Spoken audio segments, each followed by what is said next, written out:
The bases dropped on a Thursday edition of Soccer Down Here. It's an Overreaction Thursday, so we'll be taking your reactions over, under, on par, on Twitter at Soccer Down Here, on email soccerdownhere@gmail, and on the Twitch pitch, twitch.tv/Soccer Down Here. John watched the match last night and took 3 pages of notes? Yeah, well, it's... Are they double-sided? No, single-sided. Single-sided. And it's a little more, it's like 2.5 pages of notes involving the Atlanta United match and another half a page of notes on the nightcap. Okay, well, we've only got you for 30 minutes, so that's a lot of notes. What did you think about the Atlanta United match? A 1-0 win, a 3-1 loss in the quarterfinal. Atlanta United will be coming home. Club America will go on to face LAFC in the semifinal this weekend.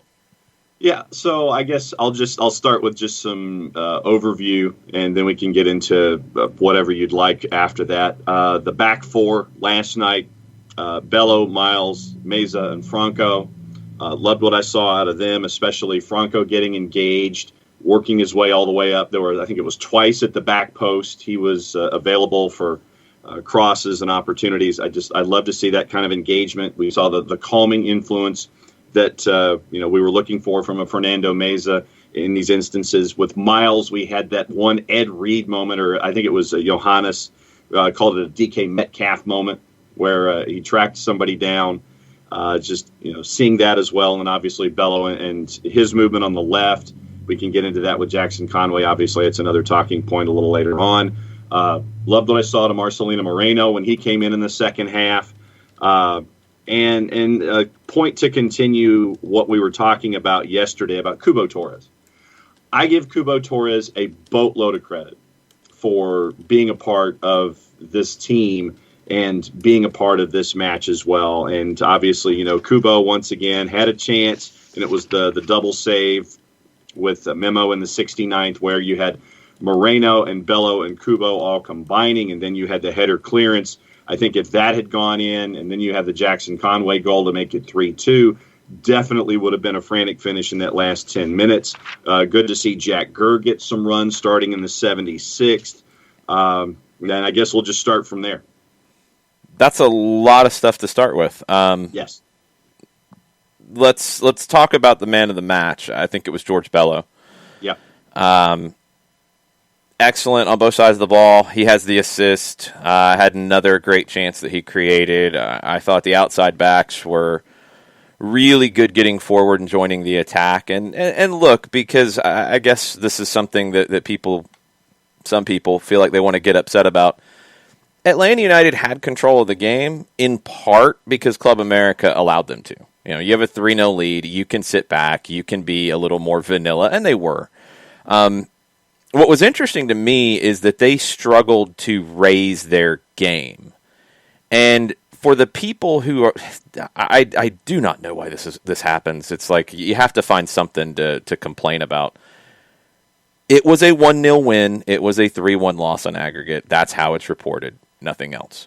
Second, go read the media from Mexico and go listen to the media from Mexico and how they are destroying this Club America team and Miguel Herrera and Roger Martinez and so many other players here. They are angry because of the result. So don't give me this nonsense about it doesn't matter that you played well, it doesn't matter that you won, it doesn't matter. Yes, it does. It wasn't good enough because you needed 3, you got 1. That's because of what happened in the first leg. That's a 2-leg series. That's what it is. You can be happy with the performance and still say, man, if we had conceded 1 less goal, if we'd played better in the first leg, you'd be going through. You can actually have a multifaceted conversation. I know it's difficult, it's crazy in 2020 to do that, but it can happen. Yeah. Bello was excellent. Escobar was excellent. I thought Jake Mulroney was solid. Adam John, it felt like an Adam John kind of game, kind of hard work, but not really a lot of production. Emerson Hindman, average. Eric Remedi started well and then started to slip and had some giveaways that just scare me. He has a bad tendency of that. Barco was very good.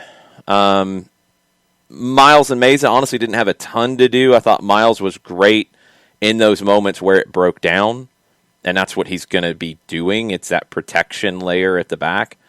Meza stepping forward because the space was there to step forward. Good performance. Off the bench, Hosetu didn't have a ton of time, so not a huge impact there. Conway didn't have a ton of time either, but he gets the goal. Very well taken. Kubo Torres works hard. It's just not there for Kubo, and I don't know why. I give him a ton of credit for being there. He didn't have to be. But it's just not there for him, and I don't know what's going to go next in his career. Marcelino Moreno came in and was excellent. Yes, he got red carded. I guess that bothers some people. It honestly doesn't bother me. He was tackled, scissored, potentially an injury-causing kind of tackle that should have been a straight red. Yep. And he kicked out, and he got angry, and he had been whacked a few times before that. He's not that kind of a player, so, I mean, we don't need to start the, he's got to control his emotions. We don't want another Franco. We don't. Marcelino Moreno's not that kind of a player. He reacted to something that happened in the match like a player would, like a human being would. It's not a big deal. It's not an issue. So let's chill on that narrative because I'm afraid that one will get started. Yeah. It should have been a red. There is no question about it. And if you have VAR in this tournament, I think that's a red because of the way the tackle came in. I'd have to go back and look to see where the referee was when it happened. If you notice, after the tackle, Moreno and others were at the fourth official and at the AR who were both right there saying, hey, aren't you going to say anything? Because I think the ref might have been in a position where he didn't see the scissor element to it. Yeah. That's got to be a red. That is potential injury. That has to be a red. That's something that needs to be corrected going forward. CONCACAF refs have to be better than that. In general, and I know Christopher Abel had a comment about the Barco collision. I think is maybe the best way to put it in the first half. We've seen that given a penalty. We have. He takes the shot on the great flick header from Eric Lopez, who was also excellent, by the way. And he takes the shot. He's in the air. The defender comes sliding in from behind and kind of underneath him. So when Barco, after he shoots, he's coming down to the ground, kind of lands on top of him. That carries him into another defender. It's a heavy collision. There was concern about his knee after that. He played after that. I think it was more of a contact injury than anything else. They took him out for precaution, but we've seen that given. We've seen it not given. I wasn't really worked up about that should have been a penalty or a foul or a card or anything like that. I'm okay with that not being called. I think the ref in general did a good job until that at the very end. And when you blow a red card that is a potential injury-causing tackle, you kind of blow the game. You didn't change the result. You didn't affect the way the game played out. But you're going to fail your assessment for missing a tackle like that, in my opinion. And that's an issue. It did not change the way the game played, in my opinion. It had no effect. He was a whole lot better than the ref in the LAFC match. That's for sure. That guy, whoo. Yo. That guy had two incredibly dodgy penalties, at least both ways. Good, I guess. There was evenness there. He was just bad all the way around. This guy was all right. Okay, so that's just my very rough stuff. Look, John's here for 20 more minutes, and then you're stuck with me. So any questions you have, we'll take them then. What else is on your 2.5 pages of notes about Atlanta and Club America that we have not said? Well, it started off obviously with the Viñas chance where they're storming down the middle, and I was looking for a professional foul, just knock him off his pins. And this is like in the 5th or 6th minute, it may have been the 7th minute. And I was hoping that wasn't a harbinger for anything, and it wasn't. We got into the center ref in this match. Early on, it looked like he wanted to call it tightly, and then he didn't. It's for me, if you give Mulroney the yellow, why don't you give Sanchez the yellow on Miles, which to me seemed worse than the Mulroney yellow. But then he pulls back, and then he doesn't call anything, or he's looser with his whistles and his cards. Let's see. The Rometty turnover stuck out in my mind, but this is late first half. the scary one. But the defense got back in their shape to help defend very, very quickly. They got back and they were there to help defend in that regard. Let's see. The ball from Bello into Jackson to score the goal last night. That was a thing of beauty. And once again, I think it just speaks to the relationship that the academy guys have with one another. And they know where you're going to be, and you can sit there and anticipate that somebody's going to be at a spot when you send the ball to that spot. Jackson was there getting the ball from Bello, heads it in, and that was I think I might have awakened both the boss and the dog with the scream after the ball went in the back of the net from that one. It was a nice header. It was placed very, very well. Great ball from Bello. And that's that understanding. Those two guys have played together so many times. They know each other very, very well. Yeah, and yes, from match number 2 last night, yes, I have written down literally soft PK and Panenka to make it 1-0 Cruz Azul. And then, yeah, so at least he was even with his soft PK calls. And full credit to Quadro Opoku for that rocket that made it 2-1 that advanced LAFC through. A great volley from him on a ball that was sent through the area, and he picked it up and just smashed it right through. So if we're talking about the Mexican media involving Club America, I've yet to see what the Mexican media is saying about Cruz Azul after last night, but I imagine that it's continuing after the Cruz Azuleada that we saw last week. Yeah, it's bad. I think more worked up about Club America because they're a bigger club, and it's just how it goes. You know, if Barcelona has a result or a series of results like Club America has, and Sevilla blows a couple of big leads, people are still going to be talking more about Barcelona. It's just the nature of it. Club America is that club in Mexico. Yeah. And they have expectations. And you can say what you want about the first leg, and this didn't matter, blah, blah, blah, blah. The people reacted in a big way after they lost in Campeones Cup. They reacted a big way after this. Doesn't mean they don't go through. That's how these things work. But they've got a lot of pressure on them now, and they're going in to face a team that, you know, LAFC's far more at full strength than any of the other MLS teams are. That's a huge help. And I had a feeling coming into this that they could be the ones that could make a run because, I mean, go through it. Montreal, not strong in general. They had a bunch of COVID absences. Thierry Henry said they trained 6 times leading into this. They fought well, and they were playing the weakest team of the ones left, Olympia, the weakest team in the best form, but the weakest team overall. They fought. They couldn't get it done. Credit to Montreal, but they weren't expected to be a semifinalist. Atlanta was, but not after the first leg. They fought. Not enough. New York City missing so many people. And they fell apart. And that was something that we talked about on the pregame. You couldn't have that happen. You couldn't have that sort of situation happen. And it's one thing to get caught. You know, if you'd got caught early where you're pushing everybody forward, you give up a goal. Hey, that's soccer. That happens. But you can't then give up 2, 3, 4. That's the thing that is that pride issue that Stephen Glass talked about afterwards. They didn't have that. They kept fighting. They kept fighting. They kept fighting. Good performance, not good enough.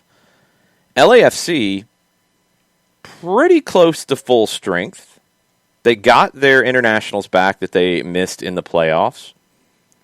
They've got a point to prove, and they've looked like it. And now they have an even bigger opportunity in front of them. Look, they're 2 games away.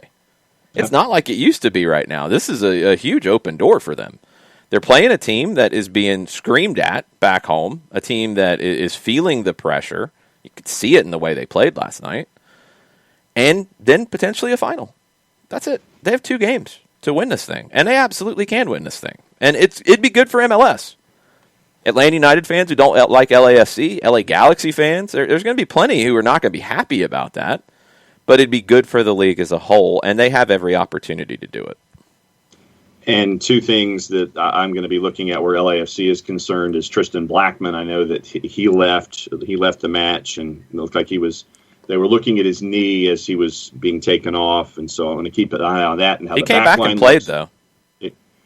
So, yeah, and so like I said, I want to see how that responds. And then obviously Vermeer for me. The keeping in general for LAFC is always going to be a point of focus for my eyes. Yeah. What does Bob Bradley think about Kenneth Vermeer today, tomorrow, and the next day, and does he change things out? No, it's not Bob Bradley. Kenneth Vermeer is about Kenneth Vermeer. Don't give up bad goals. No. It's not about Bob Bradley changing his opinion. It's about Kenneth Vermeer giving up some howlers. Yeah. So I'm going to change my opinion if you give up a howler. Yeah. Yeah, don't put that on Bob. Don't be taking shots at Bob.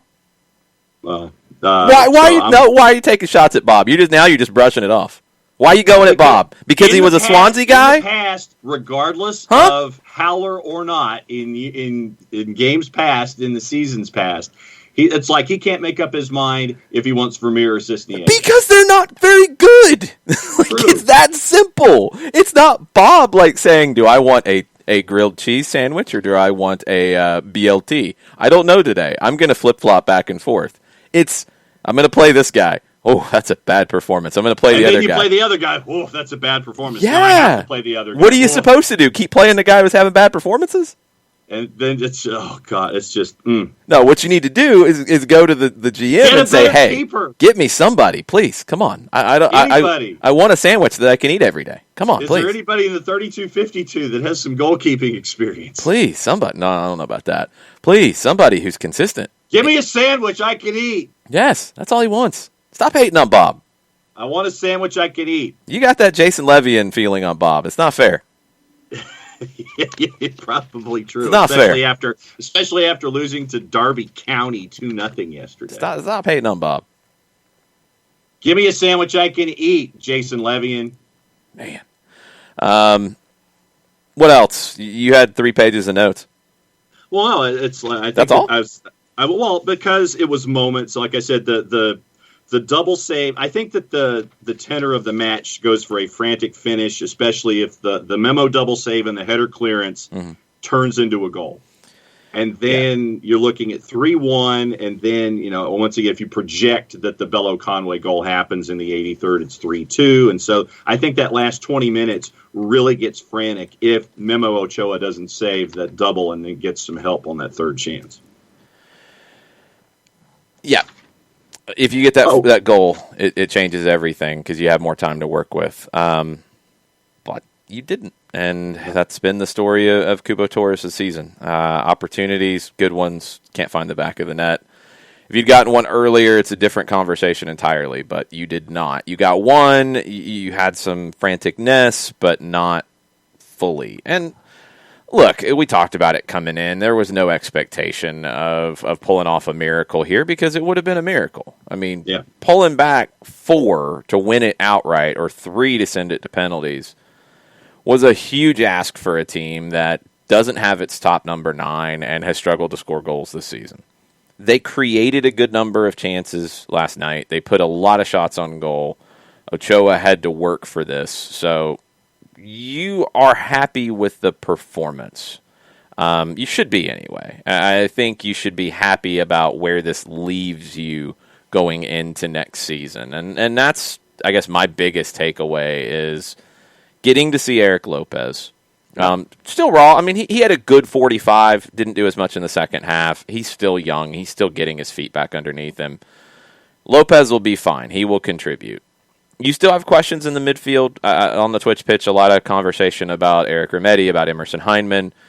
That's going to be the biggest area that the new manager will have to sort through. It is a very big question as to who plays in there. You know Moreno's quality. You know Jurgen Damm's quality. You know what Joseph can do when he's healthy. You've got a lot of things to feel good about. Yeah. But you've also got to get those things done to make it even better going into the next season. So this was, with the situation going in, this was probably the best, most likely outcome. The best would have been a shock to get through. Yeah. This is the best, most likely outcome. A good performance, a win, but not going through. This is something you can hang your hat on and plan to be better next time around. And then a couple of other points where Jackson Conway is concerned. The Arch Bell tweet about his phone. I guess did his phone break or blow up? Blow up to the point of breaking or whatever. Where he still needed. I hope he's talked to his mom. I hope that Jackson's had that opportunity. But when you have Jackson Conway and Kwadwo Opoku, you have two 19-year-olds with impact moments for MLS sides in CONCACAF Champions League. I thought that was a cool thing. And also, once again, what Stephen Glass has done with this group. And I think that, obviously with the anticipation that there's going to be a new coach coming in, I think that to have a result like this against Club America, once again, just solidifies for me the job that Stephen Glass did coming in to be the interim manager for Atlanta United. Yeah, I really think so at this point. The interim manager role, I think some people maybe have misunderstood what it is. I've seen people judging it on, well, he only beat this team, or he only won this game, or they're this or that. When you come into that role, something is broken, because otherwise the original manager would have been there generally. Now, could the original manager have left on his own? Yes, there's different things. Anyway, in this case, he had to fix it. It took time to fix it. I think it's fair to say there was some massive disconnect between the technical staff and the playing staff at the end of Frank de Boer's time. Okay, that takes time. You have to build a relationship. You had to deal with that over the crazy run of training sessions and then games and then traveling day of and all the different things that were 2020. It took time. It took a while, actually. And it was okay. Then it got a little bit worse. From the Dallas game on, I thought the performances were better. Now, then you started to have injuries. You had other issues that made it more difficult. I'm not judging it on results at that point. I would have liked to have seen this team qualify for the playoffs. I think they could have. There are points they dropped that kept them out. Didn't happen.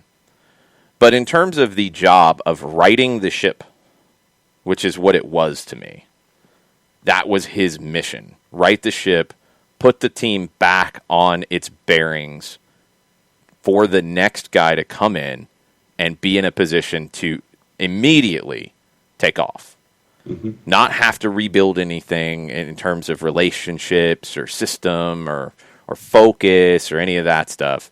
The next guy could come in and do well straight out of the gate. That's what Stephen Glass has done. He's gotten this team back to basics, in my opinion. He's gotten this team back where it needs to be, and I thought the performance last night showed it. The training sessions going in obviously were good because of the way they played. The motivation was there. The quality was there. The organization was there. And that was impressive for a lot of players who haven't played together. I mean, Lopez coming into it, yeah, he's out of sync a little bit with different guys, but kept working at it. Great flick to Barco. These are things that will continue to improve. Glass did the job that he was asked to do. And he is leaving the team in a better place than it was. And he goes back to the job that he's been very, very good at in developing players who are in the academy or are moving out of the academy and getting them ready for the first team. That's where he has been a star for this organization. The goal last night was the perfect cap on that for him. George Bello, Jackson Conway, two players who have come to the academy, scoring a goal in CONCACAF Champions League. That was a well-taken goal. That was a great combination between those two.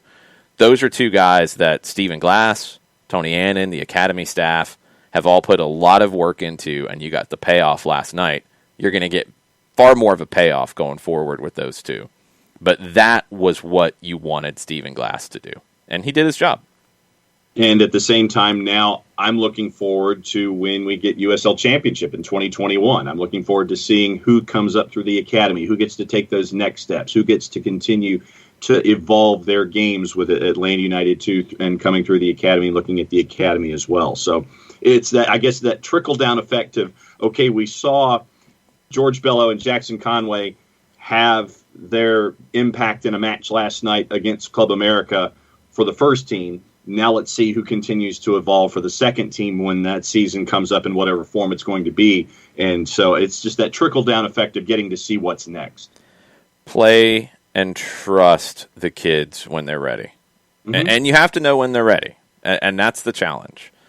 That's been something that I think MLS for a long time has struggled to accept when the kids are ready. I think over the last year and a half, people are starting to grasp that. And maybe it's COVID. Maybe it's just the situations. Maybe it's the crazy schedule, and you got to play the kid that you might not have before. You might have went to go look for a journeyman from somewhere else in the past instead of turn into a kid coming through your academy. Atlanta's had a little bit more of an edge towards this, but it didn't really happen with Tata either. He wasn't playing young guys. He was all about winning those games while he was here, and there's no problem with that. But the development continued. You saw more young guys get opportunities under De Boer. I think you're going to see, especially if it's Gabriel Heinze, even more.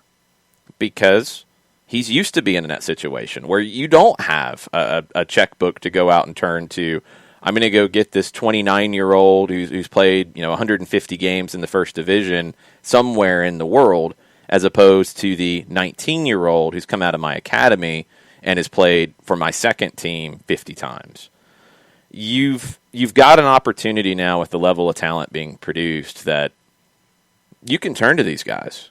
Bello and Conway showed it to you. And they also showed, too, I think, how important it is when you have guys coming through in groups. Yeah. Because you saw, Bello didn't hesitate. He gets that opportunity. He knows Conway is going to be where he was. He knows it. It's feel because they've played together so much. Turn and throw it up there and let him go get it. Simple.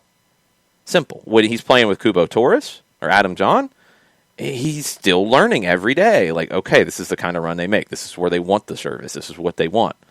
Jackson, it's like, yeah, he wants it back here. Cool, done, boom, goal. That's it. So you're going to have more and more come through the academy. You're going to have more moments like that. And that was, in my opinion, the perfect way for Stephen Glass's stint as an interim manager to end, with a win against a top team and a goal developed in your own house.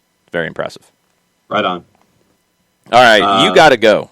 Because you got work to do. I guess I have to do something, and then I have to ask you a question. Okay. Oh, we're going to do both. Okay. Well, first, you have to do what you usually do at 10 o'clock, and that is thank our good friend Steve Apolinsky right now. I can do that. Apolinsky & Associates, LLC, proud supporters of everything Soccer Down Here and the SDH Network for wrongful death and serious injury matters. There's only one phone call, one email, one website that you need to pursue your questions and have them answered with to end a sentence and a preposition. You can shoot Steve an email directly, steve@aa-legal.com.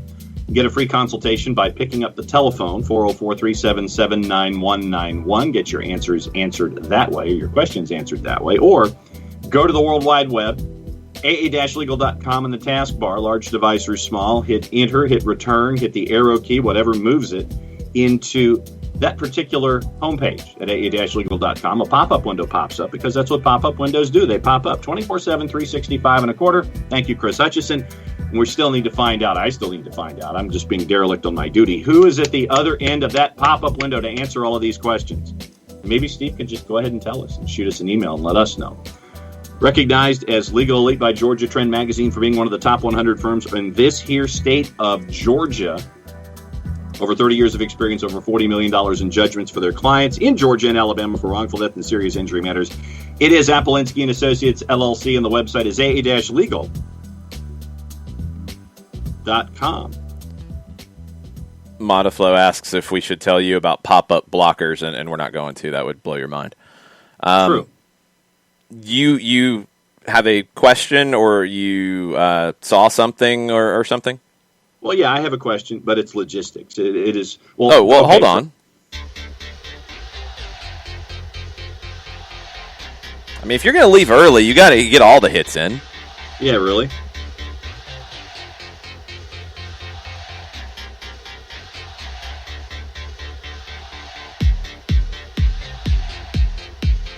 I feel like Nick. You feel like Nick? Mondays with Reddit, as Nick is doing the punch-out routine. Oh. All right, John, what is it? What did you, SDH Universe, think about Atlanta United playing in Orlando and getting a win. Just the Orlando-esque vibe of the whole thing, even though there weren't fans or anything. What was it like to go into Orlando and continue winning games at Exploria? Just in the That's not. That was a false alarm. Okay. It was supposed to be this. Orlando.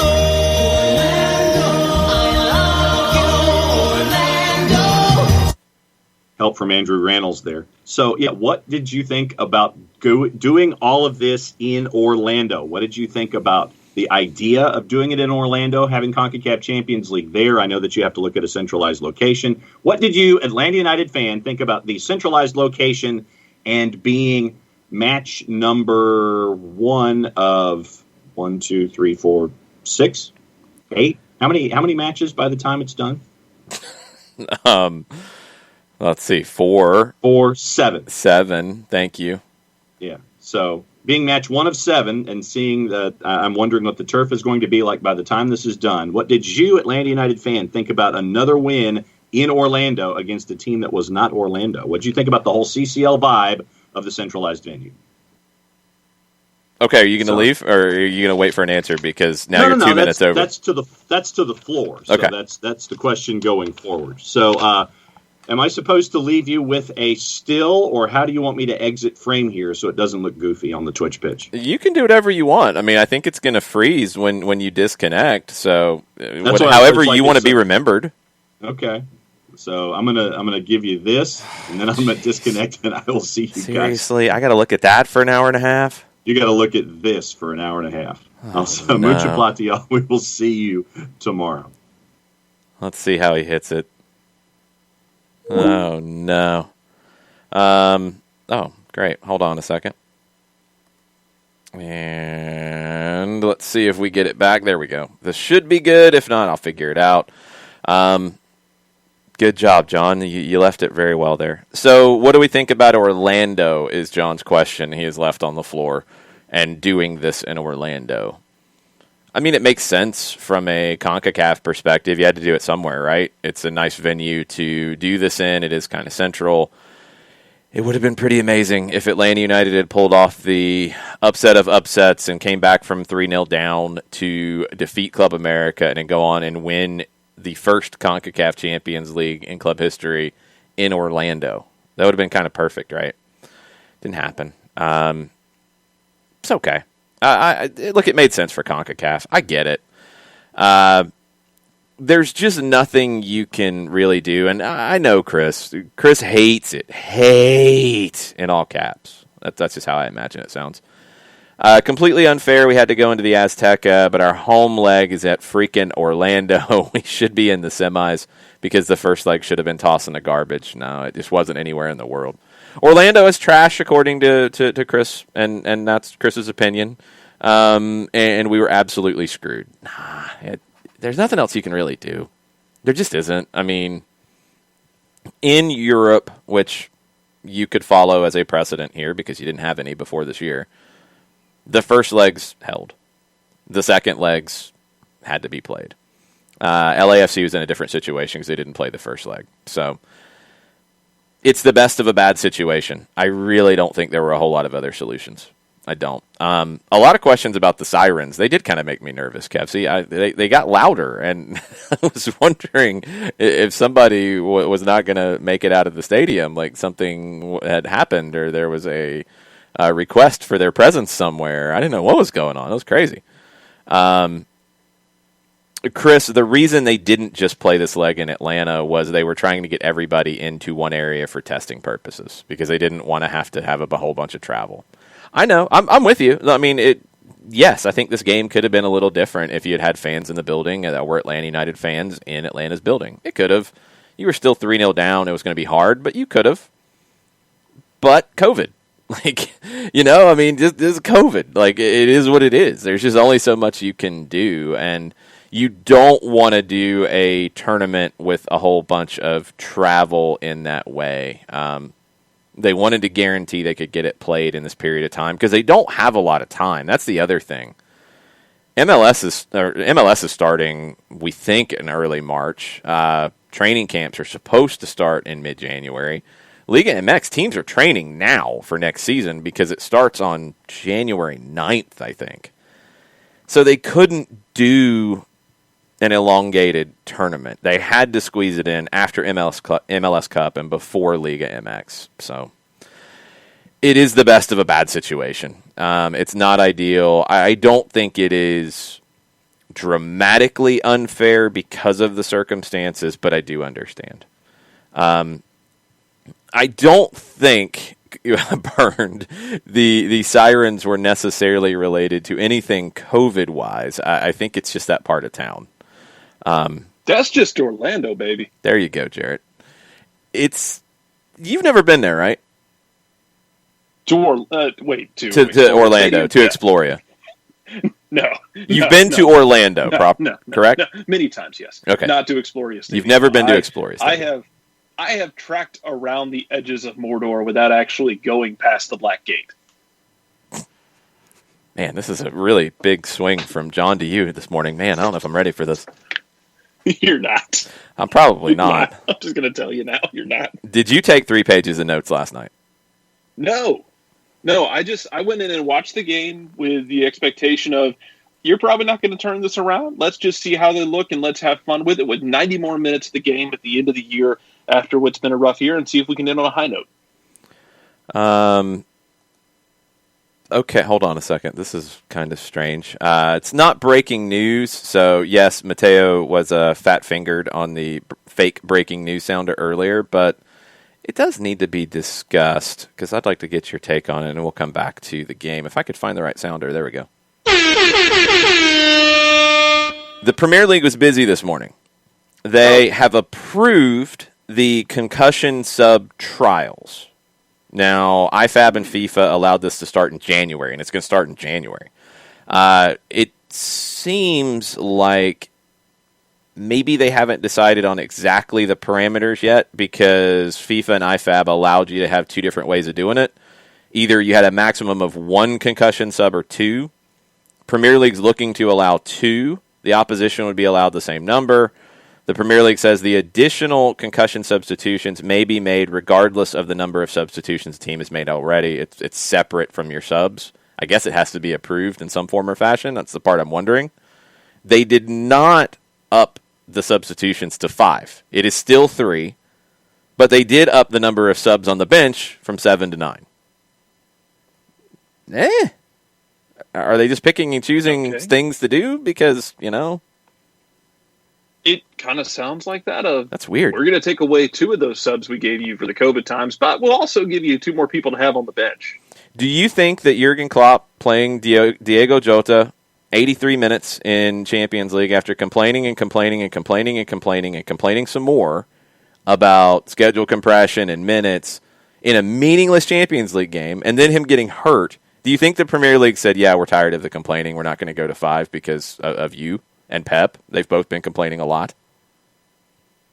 I don't know. I can't get over the fact that he played him in a meaningless Champions League game. That's crazy. My favorite one, I think it was Jose or Pep who did this where they had it was the second to last game of Champions League. It was a match day 5, and they had a couple players who were on red cards. I want to say it was at Barcelona. I guess it would have been Pep recently, who had 2 players on yellow cards at match day 5. They already had first place sewn up in the group, and he had his guys go out there and get red cards in the second half so that they would go ahead and miss match day 6. This didn't matter and be fresh for the knockout rounds. That's not my favorite one as far as managers embracing the art forms, but I can't get over playing a guy in match day 6 when it doesn't matter, and then he gets hurt, and you have schedule compression. Well, Ragamuffin makes a really good point, and I think this is why they didn't vote for it. Yesterday, big win for Liverpool, 0 substitutions. Zip. So why can you complain about needing 5 when you're not even using any? Why aren't you using your subs, man? I mean, you won. They're so there for a reason. Yeah, but you won. I get it. You can't really complain, but you can't be on both sides of the argument. That's the frustrating thing for me is I'm with the 5 subs. I understand some of the smaller teams who are arguing against it, but I think the situation, just like we talked about with CONCACAF, I think the situation overrides it. and you need it for player safety, for rotation, for minutes managing, all this stuff. But if you're not going to use the subs that you have, you can't really complain about needing more.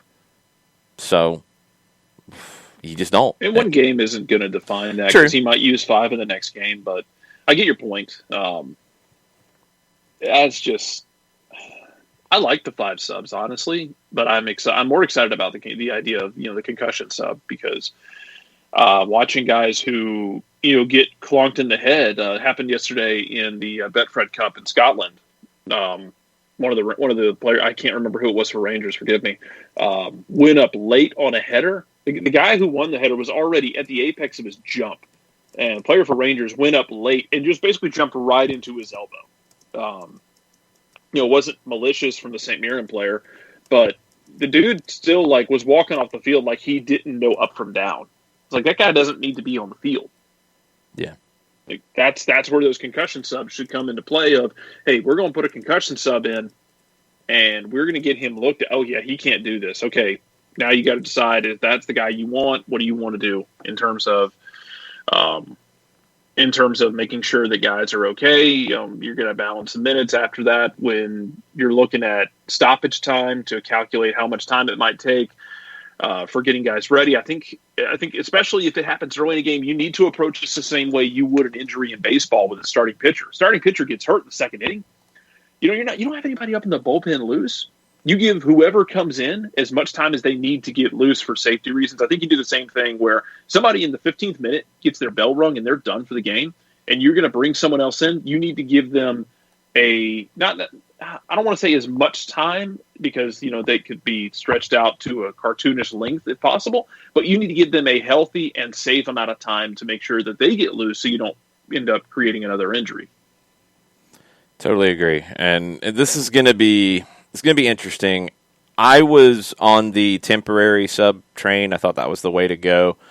But with the studies that the FA's head doctor gave about the rugby situation, where they have temporary subs, and they were 15% of the time they got it wrong, and they put somebody back in who was concussed. Even 15%, nope. If you're going to do mandatory permanent subs specifically for concussions, and it gets approved, which I think it should have, you're going to trial it now, do it. Do that instead of the temporary. If you're missing some and you can't guarantee one of those 15% come back on and get hurt again, and it's serious, then, yep, do it as a regular substitution and add it additionally. I'm good with that. Are they going to be using neutral medical officers? That's the part that maybe is down to the different competitions, and maybe that's part of the trial process. Those are the things that I want to hear next. How would that go? Because I just worry about somebody trying to game the system, and any manager who does and gets busted doing it needs to be shredded by the media. This is not something to play with. This is a player's life. So I don't want to see any gamesmanship with these concussion subs. And they've got to create a system that doesn't allow it. But managers also have to be a whole lot smarter than that. We'll find out if they are. Yeah, we shall. But yeah, hopefully if this works, we see it in other leagues. And yeah, I think you'll see others come in with it in January. More seriously, which, God, thank God if so. Mm-hmm. Jeez. You'll see other leagues come in with it in January. It's good that FIFA and IFAB have pushed this through quickly. I want to hear MLS's thoughts on it. I hope they are one of the ones who are being very upfront and putting this in from day one next season. I expect they will. I just want the details. I want to see that. Yeah, the part Alex Pacine says, the wrinkle about giving the other team a sub as well may be the balance that makes the plan work. I want all this spelled out, and it sounds like there's options that the different leagues can pick. So Chris were able to ask it, and I'm not completely sure yet until we see it more in writing as opposed to tweets about people saying things. If you have your 3 subs, your normal subs, okay, fine. If you get two concussion substitutions, the other team gets 2 additional subs for it if you use yours. If you have a player get concussed, they get to bring somebody on as well. I don't hate it. It does protect a little bit of the gamesmanship.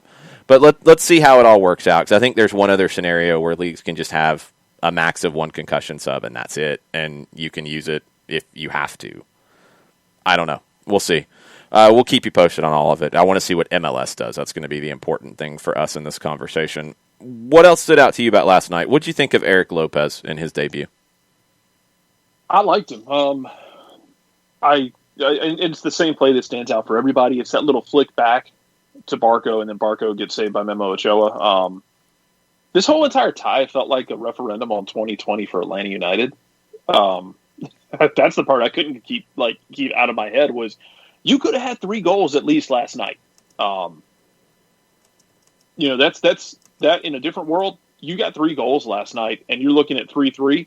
That doesn't include the fact that you hit the post or the crossbar 3 times in Mexico City. Yeah, this whole entire draw, and I get it. The whole tie was separated by 9 months. The whole damn tie feels like 2020 for Atlanta United. You couldn't buy a goal.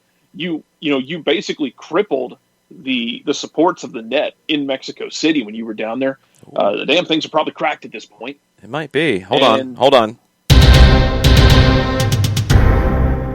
Chicago Fire acquire up to $1 million in general allocation money from the Montreal Impact in exchange for midfielder Jordi Mihailovic. I've seen that bantered about. I was waiting for that to become official. That's a lot of GAM. It's $400,000 in 21 GAM, $400,000 in 22 GAM, up to $200,000 in future GAM if certain performance-based metrics are hit. Also, the Fire retain a percentage of a transfer fee. That's a lot. It is spread over 2 years. It's still a lot. I like Jordi Mihailovic, but that's a lot. So do I. I kind of like what Montreal's doing. I kind of do too. I'm not going to lie. We'll see if Henry really is actually learned from everything that happened in Monaco and can manage this roster that he's getting built. That's kind of fun. We'll see. It's hard to judge him off 2020. It's hard to judge a lot of the Canadian teams off 2020 when you're living out of a hotel in New Jersey and having to play in New Jersey. There's that. I think it's tough to write a referendum on either of those teams. Vancouver doesn't count because Vancouver's just a trash fire. Vancouver has so many other problems that transcend the inability to play at their home stadium for a year. I'll be interested what Montreal looks like, though. That's going to be interesting. Mihailovic there is interesting. Let's see what that does.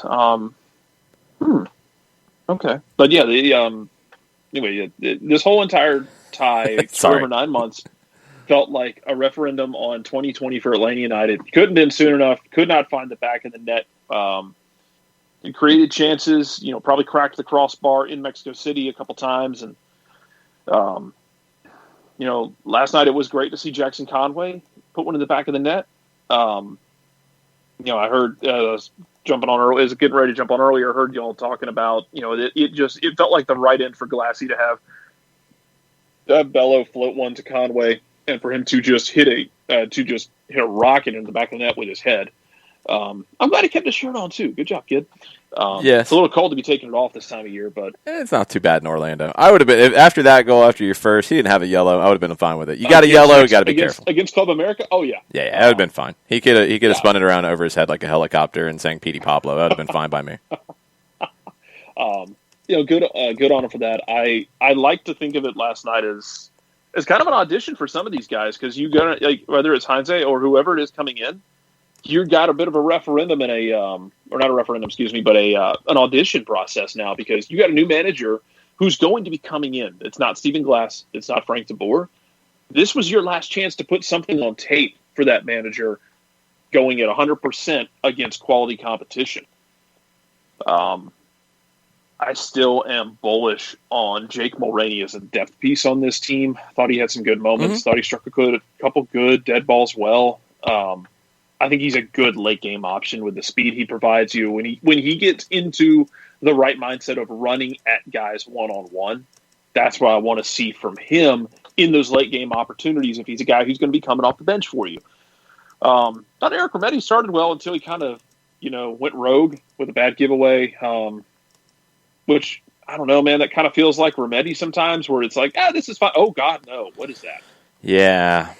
Yeah, it's almost like it's some almost bad like giveaways. watching someone play Guitar Hero on a high difficulty, and they're in a rhythm, and then something breaks that rhythm, and it's just hard for them to get it back.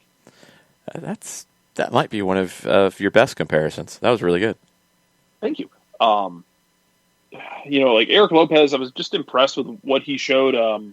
It's really easy to say this, and I don't mean it as a cop out, but everybody does get better when Joseph's on the field, and he's one of those guys that I'd be excited to see play with Joseph, just because of the gravity that Joseph creates and the opportunities he can both pounce on and create for other people. You think about the fact that Brooks Lennon was one of the best crossers in Major League Soccer this year. You like those odds if Joseph's on the end of those crosses. If Eric Lopez is going to be kind of playing off of him, in that second striker, an advanced midfielder role, you like the chances of, leaving one off for a Joseph versus leaving one off for Barco. And it's not to be a slight at Barco. It's just that Joseph's that finisher, that guy who you expect to put those away. Yeah. I do want to see what he looks like with a guy with a healthy-ish Joseph Martinez playing on the same field with him. You didn't have Jurgen Damm, which, kind of keeps you from stretching the field out a bit more, even though Jake Mulroney can stretch the field. I think Damm is just a level up from that. Yeah. I don't know how Marcelino Moreno is the only one who gets a red card in that situation. That was horrible. Marcelino's a real one, though. He was not taking no crap off of nobody. No, and that's the thing. I don't have a problem with that. I think there was a little bit of a whispering of a narrative, like, it's not good, it's not good. I don't care. I mean, I would like to have him in the first leg of the round of 16 next year, but you'll have him for the second. I don't care if he reacts that way to getting shellacked the way that he did. I have no problem with it. Hopefully. He got scissored like a WCW cruiserweight, man. Yeah, that was bad. It wasn't like he hadn't been hit multiple times in his short time on the field either. So he reacted. God, it's he was bad. good, too. I hope referees That was the understand that you need to stop putting players in that position. And somebody comes in with a scissors tackle, they need to be protected. Yeah, and he was good. Played that really pretty ball through to DeBello. It was DeBello. Yeah.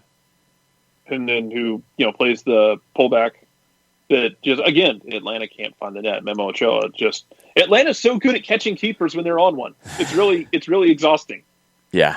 It is very frustrating. Someone's going to have to make a super cut. It's not going to be me because I haven't messed with video editor in so long, and I hate nonlinear editing at this point. Someone else is going to have to do it, but somebody's going to have to make a super cut of keepers making obscene saves against Atlanta United, including the one in Vancouver in 2019 where it was like the triple save, where it's like Atlanta wins that game, I think 1 or 2-0, and probably could have had 4 or 5 goals. Yeah. I like Moreno though. Moreno's going to be a problem in this league. He is. He is a problem. I mean, he's that good already. Like he's going to get settled, and it's going to be bad for everyone else. Yeah, the thing about Moreno, and I talked about it when he was signed, I totally understand the reluctance to compare him to Miguel Almiron. He's not Miguel Almiron. He's the similar kind of player. He is quieter on the field, not as flashy, and not flashy in the terms of Almiron's, pulling a bunch of nutmegs and fancy moves. It's just his speed is flashy. Moreno has speed, but not that much speed. I think Moreno is as quick or quicker with the first step, but over 40 yards, I think Almiron beats him. And that speed is a complete game changer for Miguel. For Marcelino, I think he's more technical. It's a compliment. Yeah, the speed's a huge element of his game, but I think he's better on the ball. I think he's more technical, and he can deal in tight spaces better. Miguel, you wanted to get him out into space. Moreno can get himself out into space, and I think that's going to end up being the big difference. From what we know about Gabriel Heinze's system, Moreno's a perfect fit. I think Eric Lopez will be a very good fit. I'm really curious to see how the personnel works and how much rotation you see with lineups. And I think you'll see more than maybe we have over the first two managers for Atlanta United because of the system. It's going to be interesting because of the way the rotations work in that system. You need guys who are comfortable playing 2-3 different roles for the most part. Honestly, maybe outside of Joseph, and even he's going to have to do different things like we've seen him do. And maybe somebody like Miles, who will most often be the free man defensively because he's got that range. He can clean things up. You want him to stay free. Outside of that, everyone got reminded that Miles is that fast when he's just chasing people down. That's fast, and he's got a little bit of a mean streak now, which I like. I want to know where that came from. Has he been hanging out with Campbell? He's been hanging out with Franco. That would do it too, but Miles didn't have that at the beginning of 2019. No, he didn't. He was just slick. He was very smooth. Yeah. Now he's got a little bit of nastiness to him, and I like it. He had one really physical step up and challenge that was nice last night. He was really good. But the way that the team will function with Heinze is one of your central midfielders, Moreno. He will have to have the ability to step out wide and play from a wide position. He'll have to step up high and support the strikers. And he'll have to be able to drop and function like a 6. The wingers, Dom, Barco, very different kinds of wingers, but they're still going to be asked to come inside at times and play as a second forward. They're even going to have to be asked to come in and play as a central midfielder. And they're going to have to play as an outside back at times when things break down. Those rotations are really, really important. Christopher Abel talking about tactics from last night, and this is something that has come up a lot, and Adam John talked about it when I did the Red Bulls game, and we got a chance to talk to Adam John for TV beforehand. This came up, and I think sometimes we look at tactics as the managers telling players to do things, and sometimes players do things that they're not being told to do necessarily. Chris says the tactics were baffling. When John was on, we had a big target up top. We barely served any balls to him. But when Kubo came on, they started serving balls to him. We needed to pump in more crosses with John and play more through balls to Kubo. I disagree about the latter. You can play the crosses to Kubo too. The problem is, and the reason why they get this service, and this is something I zeroed in on after talking to Adam John, he drifts out of the middle too much. It's like we want to pump crosses into him, but he's not there sometimes. He's drifted out wide. He's trying to make things happen. It's not a negative in that sense. Like, it's not laziness. It's not anything like that. He's trying to do too much. Be the big number 9. Stay central at times. When the play starts to develop, be patient. Hold your ground. Hold your position because it's going to pull defenders to you. It's also going to give a point of reference for the players out wide. He's ending up in the corner. He put in a cross at one point last night.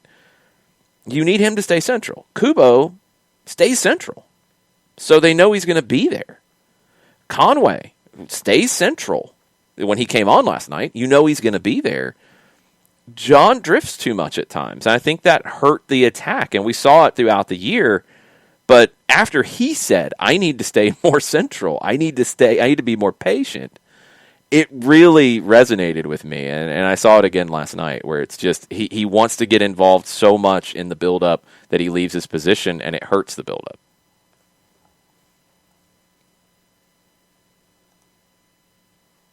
And we might have lost Jarrett. Or he lost the mute button, one or the other. I'm sure it's one of those. There we go. I'm sure you totally agree with all that. It's one of those, like last night, there's one in particular where he picked up a foul on the left side where he's carrying the ball, or he's chasing down a ball on the left side, and he's getting actively fouled the whole time. But it's the Cam Newton rule where, like, big guy's getting fouled, he can handle it, it's not a foul. I remember and then, that one. He pulls somebody back and gets called for a foul. But it's like, he's out there on the left side. Even if he wins that ball, there's not much he's going to be able to do with it except play it back. Yeah, he's got to. If he's there to win that, he's got to get back central as quick as he can. Yeah. And I think he tends to linger at times. It's something that has to get worked on. It happens. Mizzano's yelling about Heinze coaching set pieces already. That's not going to happen day one. That's going to take some time because there's a lot of things in the way this team plays that you're going to see some goals given up on set pieces because they're going to be spending 80 minutes of the 90 or whatever their training session is, 95% of it on the ideas of the way this team will play in the run of play. That's going to mean set pieces are going to be left to the side for a while. It was very weird watching last night, feeling like, wow, they might score a goal off a set piece in the first half. It was a very weird feeling of being very kind of, especially when they had those slew of corners in the middle of the first half, thinking there's a non-zero chance they're going to put one of these in. They didn't, but I felt more confident than I have on offensive set pieces in a while when you've got guys like John and Miles who are crashing and getting free-ish. And at the very least, just putting doing almost like a Red Bulls-esque kind of thing where if I'm not going to put this on frame, I'm going to put it in a mixer where Club America wants nothing to do with that sort of thing, where a big guy wins a header, and if he doesn't put it on frame, he's putting it into a mixer with a bunch of guys who can just deflect it in. Yeah. Look, with Adam John, there's a lot of conversation about it, which is good. Like, he is a different kind of player. I think he was intended to be brought here as a different kind of striker. The problem is when you're trying to blend him in on a regular basis with that lineup, I think Bernd puts it really well. He doesn't fit because he doesn't play a South American style. The rest of the group does. So, all the little things in that style doesn't suit him.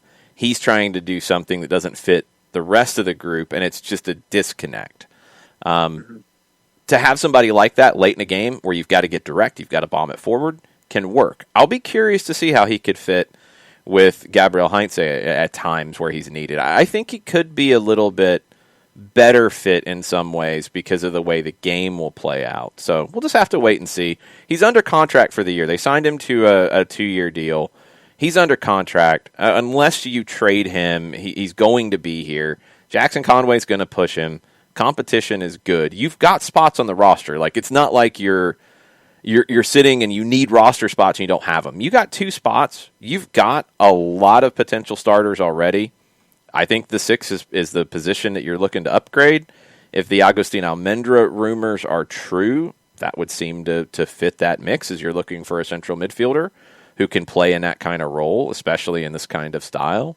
So that, and you got one more that you can do something with, and you're good. You don't need to go get 10 guys. So if Adam John's under contract and good presence in the group, good presence in the locker room, hard worker, you want those guys. Even if he doesn't contribute a whole lot on the field next year because Joseph's healthy, Conway might push for minutes. He's a guy you want in the group because he makes the group better every day in training. And that's good to have. Is it, is it like the most important, is he MVP? No. But is it important to have those kinds of guys in the mix? Yes. And if you've got the ability to have them and you're not, you don't need to have 5 goalkeepers because you can't settle on a starter, fine, then you're good. And I think he'll be a player who will help you next year. And I think maybe he could contribute a little bit more with Gabriel Heinze. We'll see. And this will be my parting shot as I jump off and leave you to yourself. As far as guys who were kind of up and down, I wanted to see more from Emerson Hyndman. Yep, totally agree. And Emerson's going to be under the gun with if these rumors out of Argentina are true, that midfield is already crowded. It's going to get everybody's going to need some elbow room in Schoolhouse Rock style because it's going to get real crowded real quick. And performances like that are how you lose minutes. It wasn't good enough. Him and Remedi both. It wasn't good enough when the competition is going to be intense for playing time. Mm-hmm. Okay, he's never seemed to have been the same since the COVID thing. Like when he started the season, he started off on fire. He did in 2020, and when they went through the stoppage of play, contracts COVID, he's never really been the same. I don't know that is why he hasn't been the same. Or maybe it was just the stoppage and he just was never able to get the engine turned back on. But, man, it hasn't been the same since the start of 2020, which was very promising for him. Totally agree. Before you go, I want your take on this little bit of news. Russia is banned from using their name, flag, and anthem at the next 2 Olympics. And this carries implications if they qualify for the 2022 World Cup, if they can appear as a team, as Russia. Like, I think the way this works, and maybe you know more than I do, this is all related to the anti-doping code, and again, no big Go watch surprise. Icarus if you haven't. I think it's still on Netflix. It's a great documentary about Russian doping. Oh, boy. You can't punish the athletes necessarily. Like, if they qualify, especially in the Olympics or individual stuff, if they qualify, they can participate. They just don't have a country to participate under. They did this in the last Olympics. You'll see a neutral flag. Okay. I think it might be the Olympic flag, and it's OAR, Olympic Athletes of Russia. There we go. I guess that would be the same thing in the World Cup, because we've never had that in the World Cup. I guess, like, you know, FOR, Footballers of Russia. I don't know. Yeah. Man, and it's all just a mess. I don't. Yeah. Oof. It has. They are banned from the next 2 years. It was reduced from 4 to 2, but that would take them out of the next 2 Olympics and the World Cup. And they've agreed they're not going to punish the athletes. They're going to punish the federations in the country. I believe it was found that it was a very sophisticated federation-wide doping thing. It was Good time. like I said, go Icarus is on Netflix, and if it's still there, if that's the name, I think that's the name of it. It's the Russian doping documentary. They explain with diagrams how they were able to do some of it. It's fascinating. Like, it's simple yet like effective how they were able to do some of this stuff, and it's almost like a damn episode out of Scooby-Doo. Well, where they're like, that's perfect timing, samples because in a lab, and then like a trick door opens and you can flip samples, that sort of thing. Something like that. I forget all the details. That's perfect timing, because Modaflow said, "Did Jarrett just laugh like Scooby-Doo about Russia?" So yeah. Because I was wondering if we were going to get more on this. They reduced it, but it could affect the World Cup, which we've never seen that I can think of. I've never seen anything like this affect the World Cup, and if they have to come out under the FIFA flag or whatever, okay. You know what you have to do to get a World Cup? To get a World Cup violation, like the things that these countries do inside their own borders, and then compete in a World Cup to get slapped at a World Cup. What you had to do to get that's impressive. It is. There's been a few who have been banned for using overage players in youth competitions. Mexico banned from 1990 for that. But to do this, to be able to participate but not be Russia and have to come out to the FIFA anthem, good times. Yeah. All right. Well, thanks for jumping in and hanging out for a little bit. Yeah, absolutely. You didn't even slander Rangers. No, I just talked about one of their players getting concussed, which was actually frightening because he was in a bad way, and that was not good. They did lose to St. Mirren, the Betfred Scottish Cup. Is this the Scottish Cup or the Scottish League Cup? I can't keep up. This is the Scottish League Cup. I'm sorry. The Scottish Cup is actually played this weekend or next weekend. Okay. Celtic and Hearts. What's the equivalent of the Scottish Gummy Bear Cup? Oh man, it's the Scottish Cup.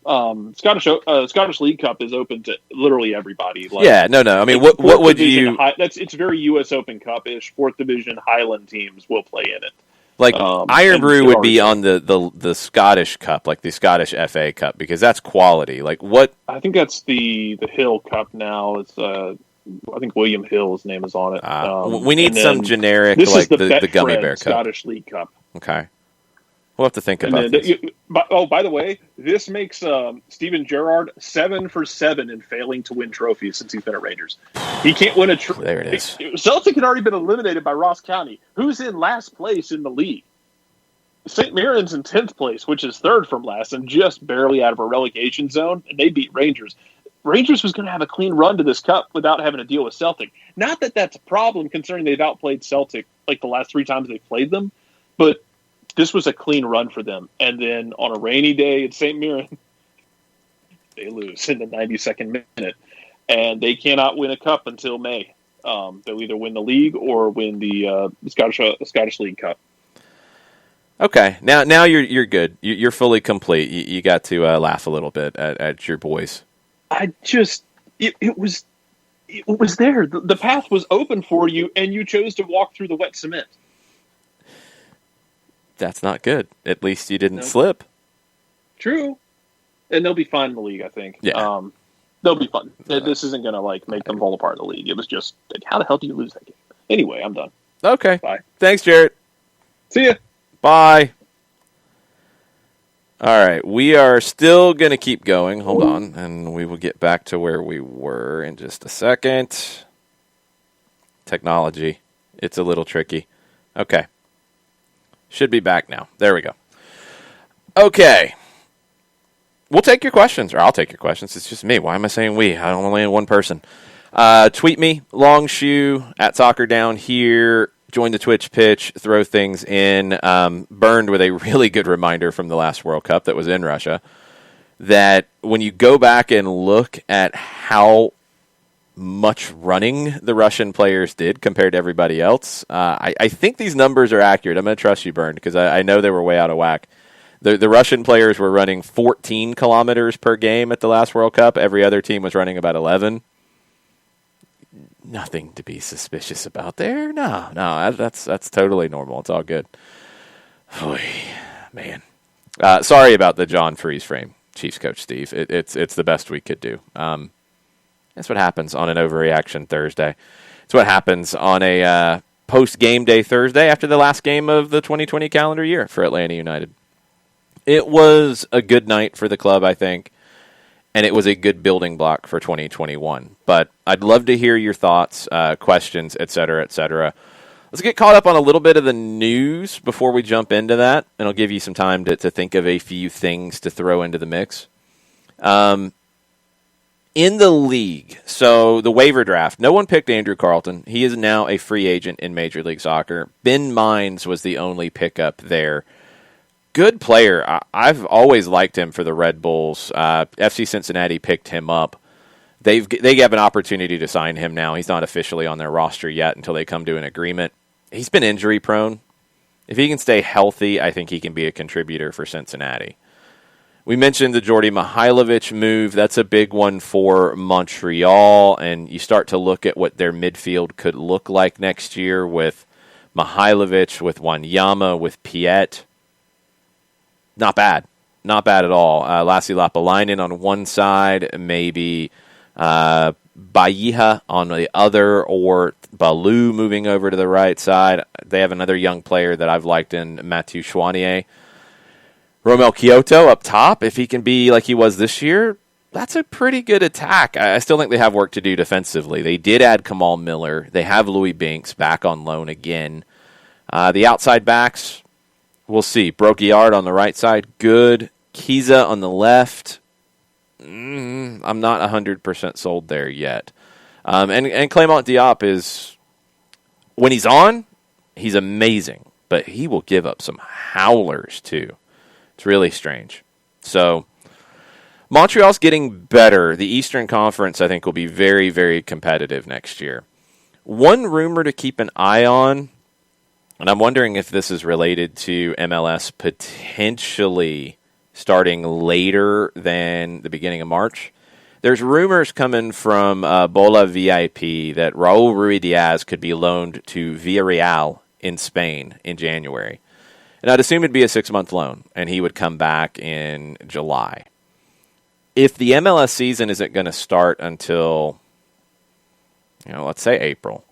Let's say early April. Let's say mid-April. I can understand that because he's going to have World Cup qualifiers in March. And he's a huge factor for Peru when he gets into that team, and he hasn't been consistently in that team. He hasn't performed all that well for Peru. He doesn't want to be in a position where he's not playing for an extended period of time. That's why I do put a little bit of credence to this rumor. I'll be curious to see if we hear more about it, but keep an eye on that. Ruidiaz potentially to Villarreal on a short-term loan in January. Philadelphia, Mark McKenzie spoke to Anthony Joseph of Sky Sports. He is open to moving to Celtic. Jarrett's very excited about this. They're going to need some extra help in the back. If Celtic comes back, he is open to moving there. He's done the research. He thinks it would be a good fit, but he says ultimately it's about the situation being right for all parties. It sounds like McKenzie will be going to Europe, but who will get the deal done? Ernst Tanner has said that it's not just Celtic. There have been Premiership, there have been German clubs that have been interested in this. So, Christopher Abel says, maybe the Russians are just in better shape than the other teams. I mean, they are totally a top team, so they should be in better shape, right? I'm assuming the 3 exclamation marks are the equivalent of the sarcasm font. Yeah, totally.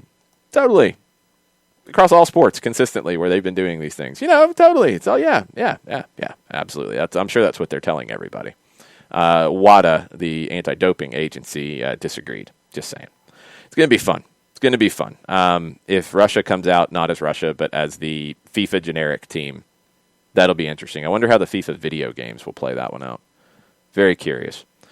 Last night, Racing beat Boca Juniors 1-0 in the home leg of the Libertadores quarterfinals. Second leg will be next week. That will be a must-watch. Huge win for Racing. To beat Boca in this. Racing with a header in the second half. Santos clinched their spot in the semifinals, thrashed Gremio. And Defensa y Justicia. Hernan Crespo is a manager to watch. They booked their spot in the Copa Sudamericana semifinals with a home win over Bahia. They won on the road. They won the home leg 1-0. They go through 4-2 on aggregate. Really strong from a little club in Argentina, Defensa y Justicia. And I really like what Hernan Crespo is doing with a team that doesn't have any stars on it. They just got Gustavo Bo's brother on loan from Boca, Walter Bo. They don't really have any players you would really know. Brian Romero is a winger who's turned into a forward for them, and he's produced. They're a team to watch. They're a fun team to watch. They play a really nice style. It's along the lines of Gabriel Heinze. It's along the lines of Sebastian Becasese at Racing, the Bielsa kind of tree. It's in that ballpark. I think Crespo has his spin on it, as all the managers do, but Crespo's one to watch. I think he's going to get a bigger job here very soon from this. We mentioned LAFC. They're on to the semifinals against Club America. The goal from Kwadwo Opoku that put them through, what a goal. What a goal from that kid. They are the first American team to defeat 2 Liga MX teams in one CONCACAF Champions League campaign. Toronto did it in 2018 when they reached the final. LAFC is the first American team to do that. Just highlights from all the games yesterday, because there were a ton. Lewandowski scored twice. Bayern won 2-1. RB Leipzig beat Hoffenheim. Yusuf Poulsen with a second-half goal. Leipzig are 1 point behind Leverkusen, and I believe Leverkusen and Bayern play this weekend. Leverkusen beat Cologne 4-0. Italy, AC Milan came from behind. They got a 2-2 draw against Genoa. Not a great result, but they stay in the top spot in Serie A. Interesting stat on Milan. They've scored at least 2 goals in 14 Serie A games in a row. That is an all-time record in Serie A. Torino in 1948 had done it in 13 games in a row. They're scoring goals. They're giving up too many. Giving up 2 to Genoa is not good. Inter beat Napoli 1-0. Lorenzo Insigne was sent off. Gennaro Gattuso not happy about it. I will read the quote that Gennaro Gattuso had afterwards about it. I don't understand why we are one of the few nations who send players off for swearing. When I was in Scotland, I saw players all the time telling the referee to blank off, and nobody said anything. Gennaro Gattuso would probably feel that way. Inter had the advantage with 10 men. Lukaku with a penalty. They win 1-0. Gattuso not happy, and now the war against referees will start. Ronaldo had a penalty saved. Juventus 1-1 draw with Atalanta. We talked a little bit about Liverpool. Huge win for them. Late winner. Massive, big-time stuff. Barcelona with a 2-1 win over Real Sociedad. Ronald Koeman was happy. He said, we were intense. We put them under a lot of pressure, ran ourselves into the ground. Real Sociedad are excellent on the ball. We kept robbing it off them. We pressed them so well. Maybe Barcelona's coming together for a minute. They'll fall apart here soon. Joan Laporta spoke to Sid Lowe of The Guardian, and Joan Laporta is one of 8 presidential candidates at Barcelona. That election is January 24th. January 1st, Lionel Messi can sign a pre-contract to go elsewhere at the end of the season. Laporta said, I don't believe he has made up his mind. I think he'll weigh up all the options. Messi loves Barca, and I think he'll consider the proposal the new Barcelona president makes him. Won't be a new president until January 24th, but anyway. I could see it coming because what most upsets Leo is that they lied to him. He's told me, you never lied to me. You fulfilled your promises.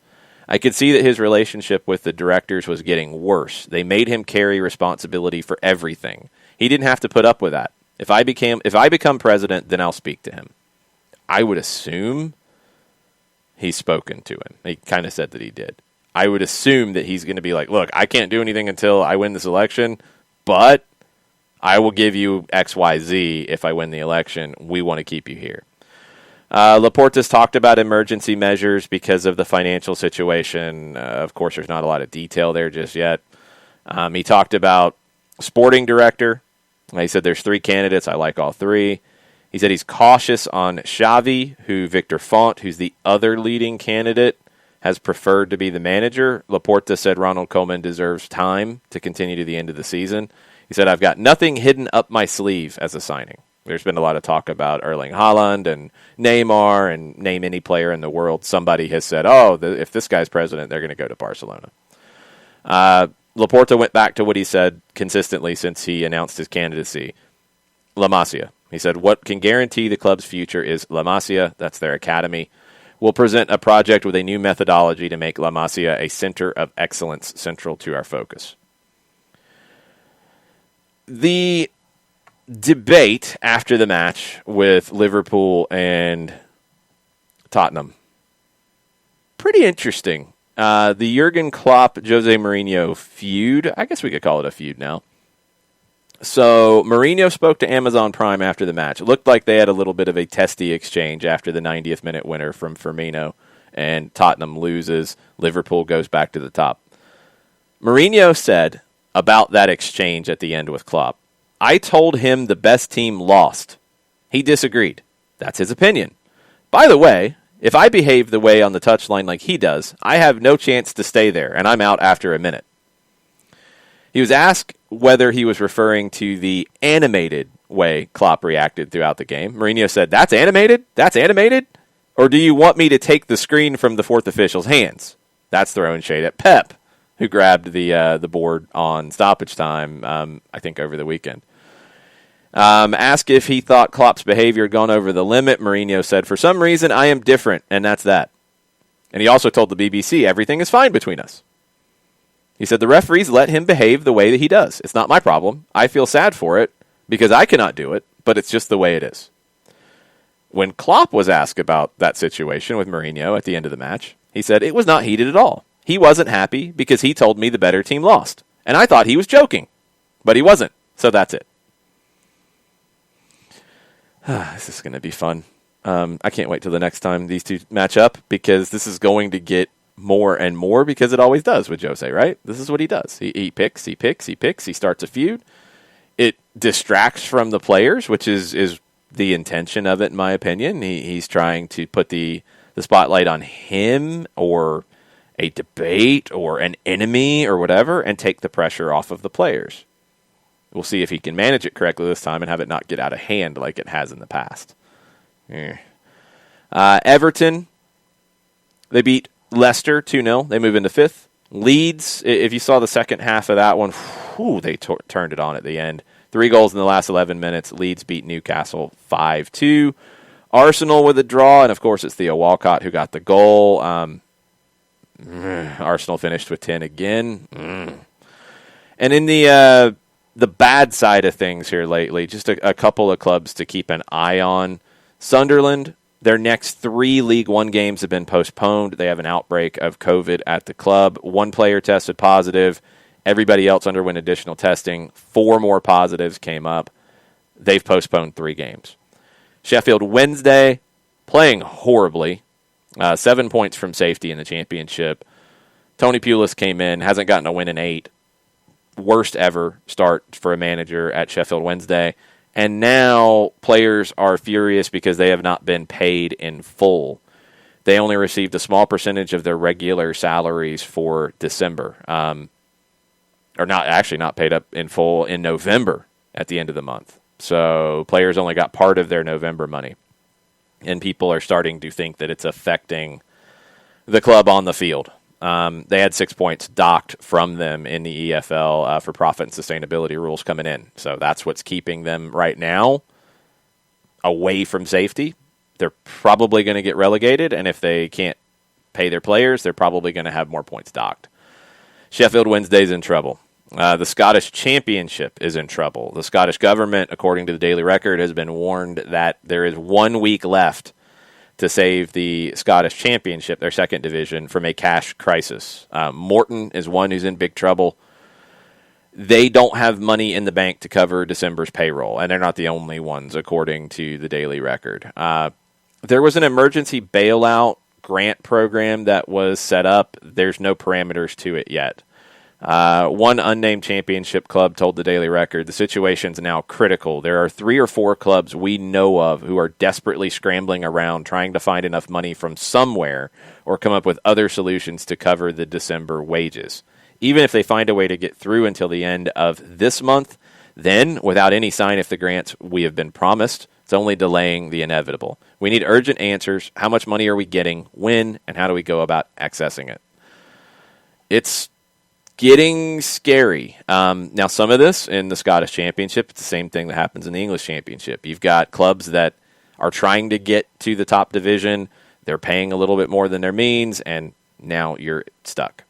And that's going to be something that the SPFL and it sounds like the Scottish government are going to have to sort out.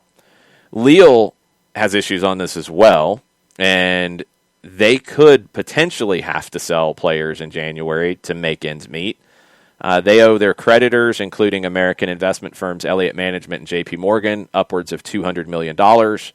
The broadcast situation is maybe the last straw for Lille. That collapse of the deal between Ligue 1 and Media Pro cost French clubs more than $2 billion collectively. That was the contract for the next 4 seasons. That is now not going to happen. I don't think they're going to get that much money elsewhere. Telefoot was the channel that Media Pro created to air French soccer. It's expected to go off the air in January. It's only been around for 5 months. If they don't get any TV money, which it doesn't look like they will in December, Lille might have to sell players to make ends meet. And they're in top spot in France. And Tim Weah playing well there, but maybe he gets more playing time. Maybe he gets sold. I don't know. There is some updates. Christian Olivier of RTL is reporting that Olivier Letang will be the new president, not a shareholder of the team. They are going to try to keep the sporting ambitions intact. They don't want to sell the best players, and they're trying to put this new structure for the club together between now and the match against, PSG on Sunday. It's good things happening, really good games happening in places, but there is still this cloud of financial issues that I think is only going to get worse. And you're not going to see full stadiums in January or February or March. Probably not in April either. That's 4 more months. It's a lot.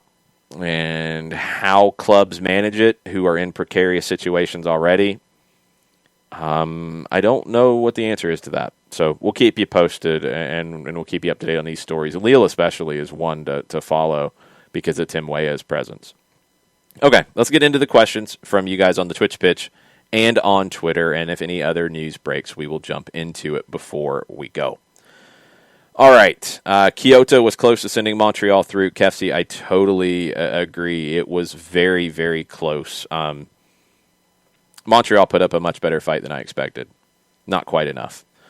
Ricky Ricardo asks about the re-entry draft today.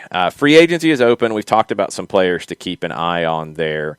Re-entry draft is today, and the thing about the re-entry draft to keep in mind, there's 2 stages to it. The first stage today, if a player's option was declined, the team who had them under contract declined the option.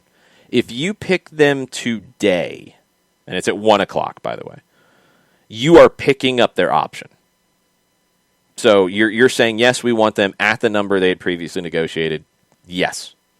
If they are out of contract, there is a certain level of offer that has to be made. It's a bona fide offer. It has to be made to a certain level. There's no negotiation at that point.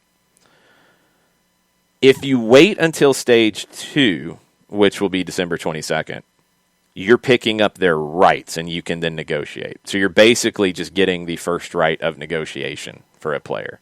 And if then they're not picked at the end of stage 2, they become free agents.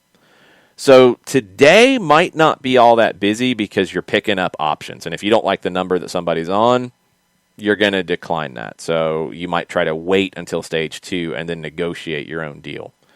But players who are available in it, this is in alphabetical order. It's on the MLS website. We'll run through it really quick and talk about who could move elsewhere in the reentry process and not wait until free agency. Names that kind of jump out to me. Brant Bronico is one from Chicago that I think could fit in a number of places. A good two-way midfielder. He's played some right back. Versatile. Good depth piece and a spot starter. Bronico could be valuable. I can't imagine his option would be a big one. His option was declined by the Fire. He's one to keep an eye on. Jeff Caldwell's option was declined by New England, a 6. A little more of a defensive 6 than maybe Atlanta would be looking for. But I think he's a 6 who can play in this league. I think there's teams who could pick up Jeff Caldwell for sure.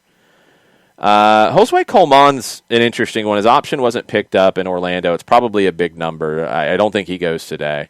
He's a designated player. I wouldn't be blown away if somebody picked up his rights next week and tried to negotiate a new deal with him. I've liked his talent. He just hasn't fit in Orlando, and he spent most of his time out on loan. I like his talent. A good bit. I just don't know if he's a designated player level talent. That might have been a little bit of a reach. Others who are available. There's a lot of guys who, are available because they're not on good deals, and you got to be careful with that. Miguel Ibarra of Seattle is one who's attracting some attention. I think the LA Galaxy have been linked to him. Could he get picked up here? Again, his option probably isn't huge. Maybe. Nicky Jackson of Colorado, forward, big body, athletic. He's done well in the second division. He hasn't done well in the first. I like his pace. I do. Just need to see if he can combine with others more, if he's technical enough. I'm not sure. Jerome Kiesewetter didn't get an opportunity in Miami. If you think Miami had a lot of issues, and maybe he should have gotten an opportunity because he's played in Germany, he produced at El Paso in the second division, you might take a flyer on him unless his option number is very large. Another one like Coleman, Boyan is here. He is available on an option. It's a designated player option. How much does he have left in the tank? I think he's been good for Montreal. I think he could stay in the league. I just don't know where that is going to be. I mentioned Juan Kazane previously and talk about guys who could become available. I like his talent. He's just very young and didn't really get opportunities in Kansas City. Maybe a fresh situation could help him. Tomas Martinez, another designated player whose option wasn't picked up. Talented player, just not a DP, in my opinion. Andy Nahar, I've always liked. I think he might be just a little past it after his time in Belgium at Anderlecht. He never fit in at LAFC, never saw the field consistently. Joao Paulo is listed here. The reports out of Seattle are that they're going to get it done for him to stick around. You would have to negotiate with Botafogo and Brazil if you picked up his rights here. That usually doesn't happen where a player who's on loan and their option wasn't picked up goes into the reentry and somebody else picks them up. It's very risky because the club that they're on loan from might say, we're not doing business with you, so no, we're not going to sell him to you. That could happen. Joao Paulo, I think, sticks in Seattle. I think they find a way to get it done. Christian Pavone is in this here. Unless you've been able to talk to Boca Juniors and figure out if you can negotiate a deal, because you're not paying $20 million for him, I don't think, and that's the option price on him. So you're going to wait until stage 2, I would assume. Pablo Piatti is another one, another big name, another designated player. I don't think he goes anywhere here. Christian Pania, if he's healthy, I really like Pania's game with New England, the Ecuadorian DeLorean. I like him. Got to stay healthy, though. Mark Shatkovsky from the Red Bulls, another player I've always liked, very technical. Gustav Svensson is out of contract with Seattle. That's an intriguing one, but how much are you going to put up for him? Zahibo didn't have a good year in Houston. His is an option. Gideon Zalalem is another name who's come up a lot, but he's never been the same since the knee injuries at Arsenal. So there's a few. I think you might see 2 players picked up today, maybe 3, and you'll see more picked up next week where you can negotiate. So those are the ones that stick out to me. If there's anybody different that has jumped out to you as you've looked at the list, it's on MLSsoccer.com. Throw it in the chat. Let us know.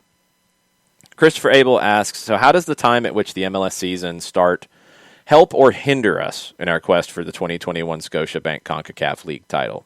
CONCACAF Champions League title. Don't want to mix it up with the CONCACAF League. I don't think it affects it yet because the Champions League always starts before the MLS competition is anyway. So this would be no different. So it won't affect it in the first round. Where I could worry about there being an effect is if you get through the first round, MLS isn't going to start until, let's say, after the March transfer window, last weekend of March or the first weekend of April. Let's throw that out there if it gets pushed back like some have wanted. Well, then you're going to have only had 2 competitive games since the season restarted. You're going to be playing likely Mexican teams whose league started in early January. It's even more of a challenge in some ways because you wouldn't have had any other league games going on. You could look at it as an opportunity because you'll be fresh. You just won't be in rhythm. It won't change dramatically even in that second round, that quarterfinal round. I think it'll have a huge effect in the semifinal round if you get there because, again, you only had maybe 4 games of competitive soccer before going into a continental semifinal against a team that's been playing for 3 months. That could be a huge challenge. The longer you go without playing league games, the more of an impact it'll have, in my opinion. Ragamuffin, I need to look into that Arsenal red card situation, so I cannot assess it just yet. And we'll talk about it on Soccer over there next week for sure. Just throw in a reminder to make sure we don't forget about it. Bernd Nursberger doesn't want Mark McKenzie to go to Scotland, wants him to go to Germany instead. I kind of think that's where he's going to end up, Bernd, to be perfectly honest. I think Ernst Tanner will find a better deal in Germany for him. Celtic, I think, only offered $2 million in the summer. Mark McKenzie should get more than that, I think. I think he's worth more than that. I think you could get 4 plus a nice sell-on fee. And I think you could find a German club to do that. I would hope. And I agree, it would be better for his development. I totally agree. It'd be much better than going to Celtic and playing for Neil Lennon. I think Jarrett would agree with that. I think. Shiva just joined. Welcome, Shiva.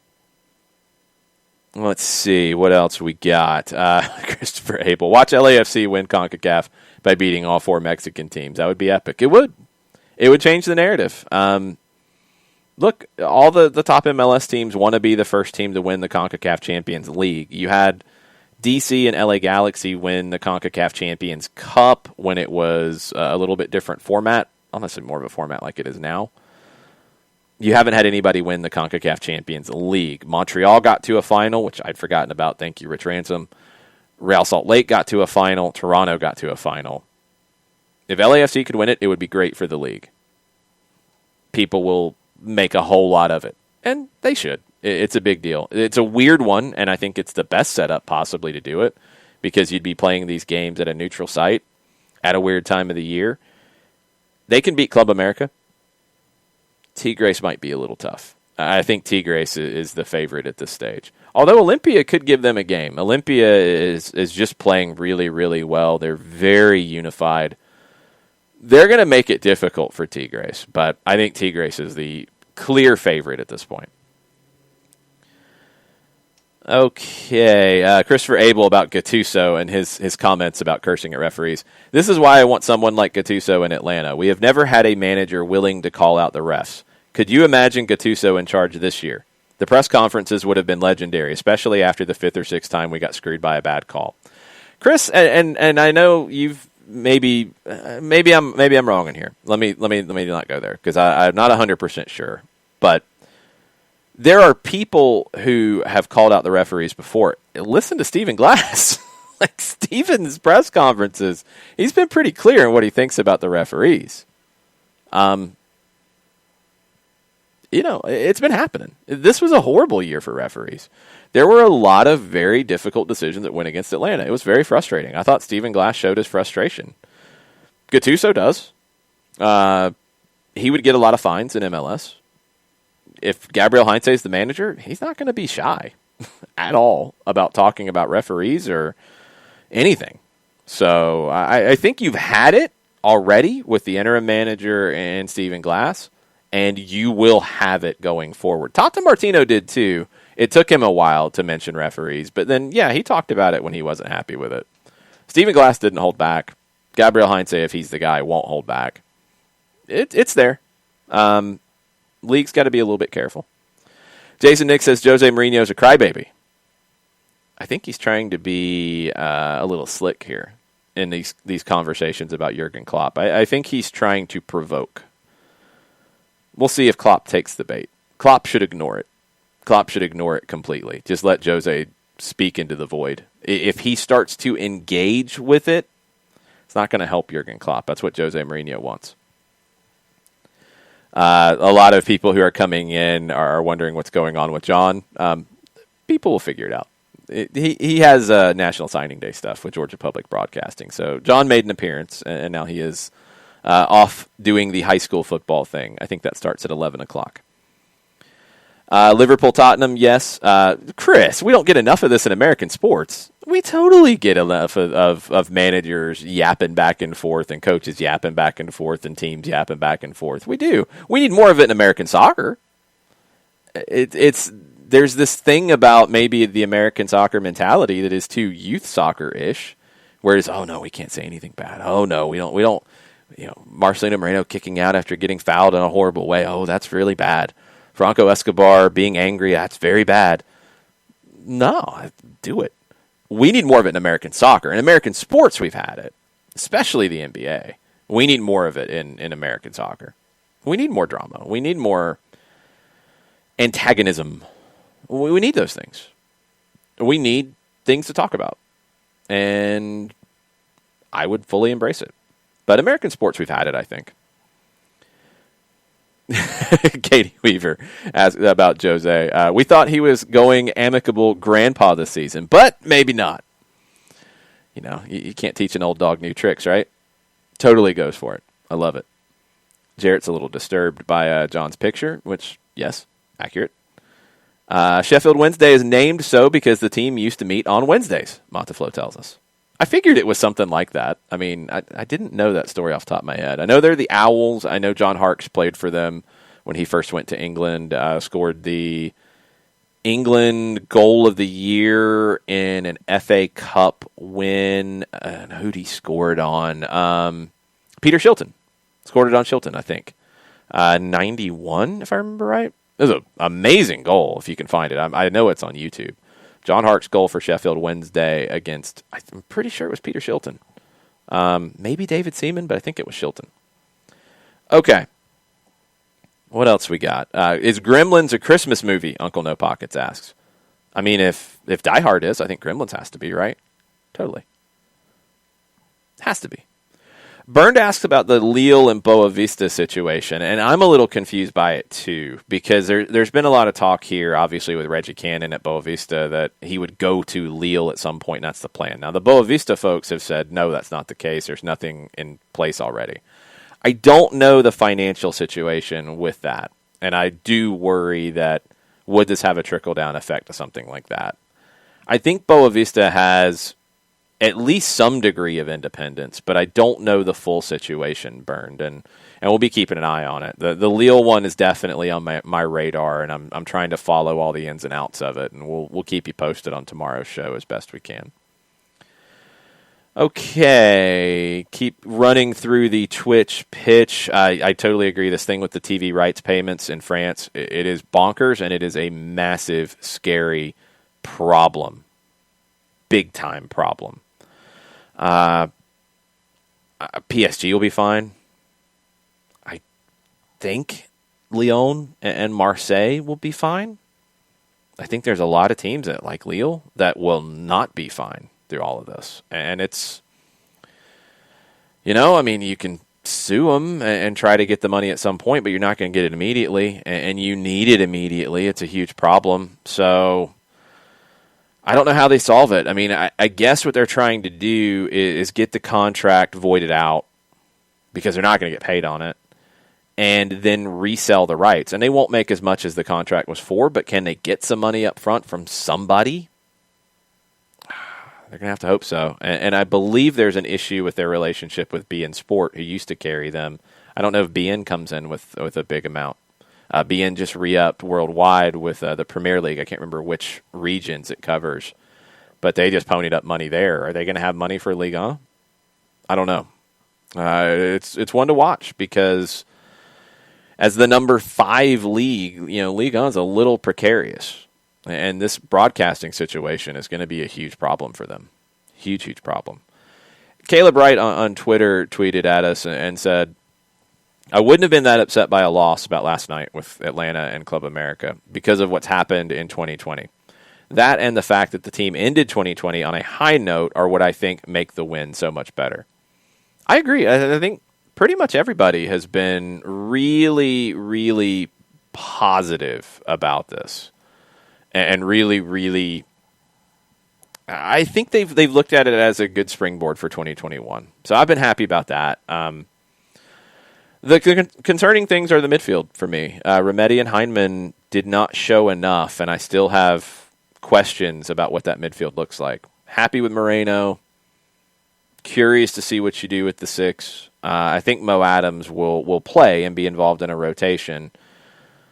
But I just don't know what the answer is for the other spot. Is it somebody you have to go get? Do you need to get 2 if you want to play a 10? Are you going to play Eric Lopez in that kind of role in the hole behind, where he's not exactly a 10, but he's more of a second forward?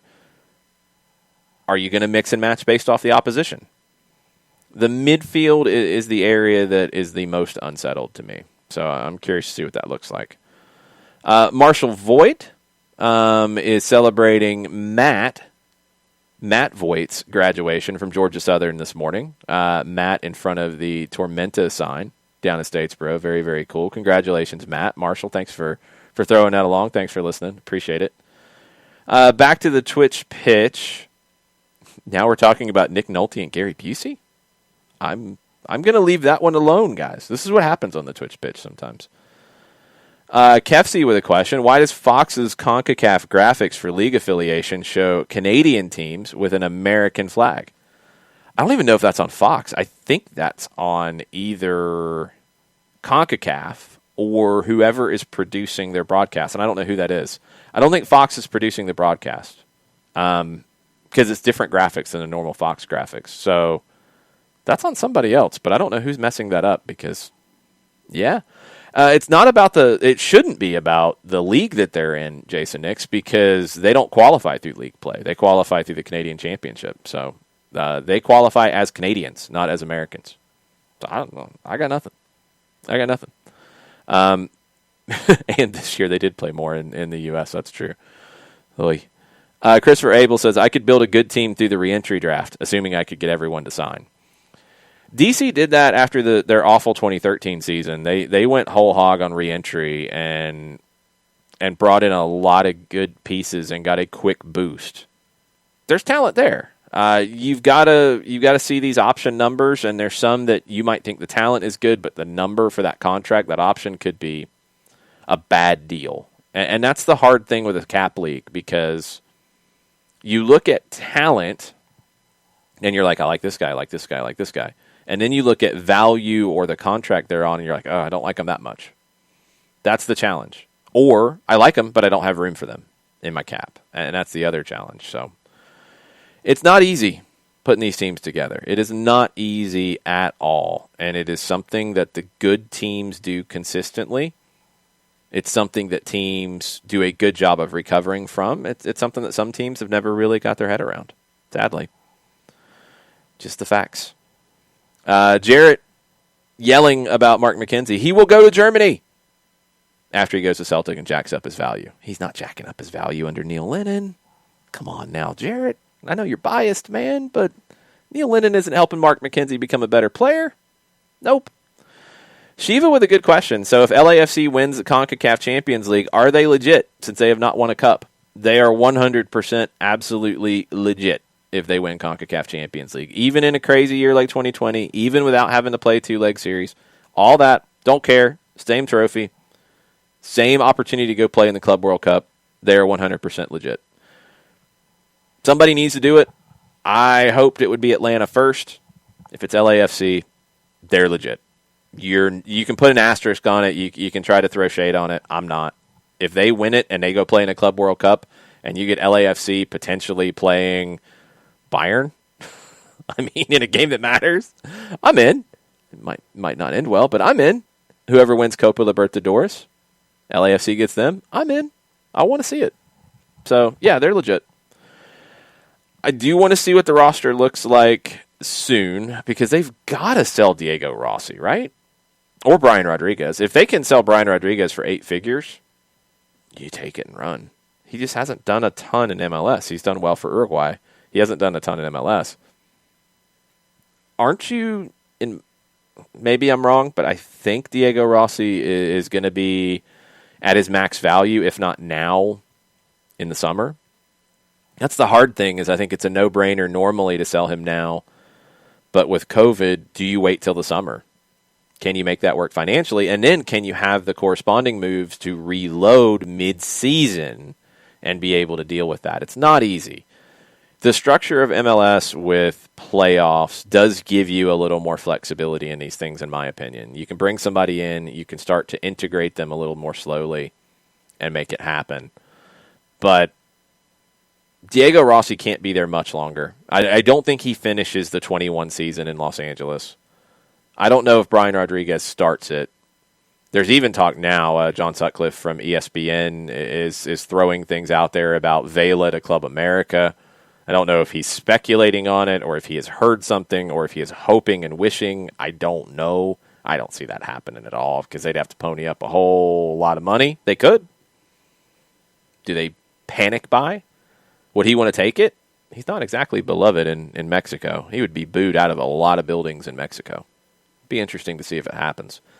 I think Rossi's gone before the 21 season ends, probably next summer. I think Rodriguez is gone before the season starts. Atuesta, Cifuentes, Palacios, maybe one more of those is gone. If you get to the Club World Cup, you will try to keep as many of them as possible through the summer. And I think you can pull that off. But then you're going to have to sell and reload. They're going to have some turnover for sure. Yes, Hutcho, John wants you to vote. He's not quite Uncle Sam, but he wants you to vote. That is true. 100%. Modaflow talking about differences with Atlanta and LAFC, and Modaflow says that the difference is Bradley is going nowhere because he's comfortable and no one internationally wants him. Atlanta will have managers come and go. I'm following on from Modaflow's comment. LAFC got the right person for them. You know, they want that stability in that role. I think Bradley will stay there until he probably retires. Does he get drafted back in as an emergency U.S. men's national team manager at some point like Bruce did? I guess it's possible. I think he stays in L.A. until he retires because why wouldn't you? He's going to be paid well. He's going to have plenty of talent to work with. He has full reign. You know, I mean, he's got the support of all 542 owners of LAFC. He's in a great spot. He shouldn't really want to go anywhere, and he's later in his career. You know, he's happy. I don't know. Maybe with the shifting winds about the respect for American soccer, maybe an offer comes for him. A national team job could come for him. You know, Bob Bradley to Colombia, Bob Bradley to a South American country. I wouldn't rule it out. I don't know if they'll actually explore that idea. I think they should. I think he did very well for the U.S. He did very well for Egypt in a crazy time. In a more forgiving format, Egypt would have qualified for a World Cup under Bob Bradley. He had everything go against him, and he still got to the final playoff for it and had a horrible first leg because most of his team hadn't played competitive matches in months because the Egyptian league shut down. He's a good international manager. He's proving to be a very good club manager too with his work at Los Angeles. Bob's crusty. Bob will take shots at anybody around him. Bob at times gets maybe too much credit. At times he doesn't get enough. He's a polarizing figure for some reason, but Bob is one of the best in American soccer all time. There's no question about it. And could he get the Tata Martino kind of hire somewhere, bringing him in to either rescue a World Cup qualifying campaign or to start a new campaign? I think he could. I think he should. I don't know if he will. I think he could be at LA for a long time. Mataflo says every now and then I think I see John move. I need more coffee. Yeah, it was a late night last night. It's been a lot with the CONCACAF games. There's some good things on today if you are looking for games to consume. You've got a big one in South America tonight at 7:30. Nacional hosting River Plate in the Libertadores. Second leg of the quarterfinal. Nacional trails 2-0. They get the home leg here. Can they find 2 goals against River? Can River find 1 goal on the road to seal it? I think it'll be a game for at least 45 or 60 minutes. If Nacional can find one early, it gets really interesting. If they don't, River might want to pull their important players because they might get kicked all over the pitch. That could be an interesting one to watch on a lot of different levels. I think River goes through, but I don't think it's easy for them. I think they have to work for it.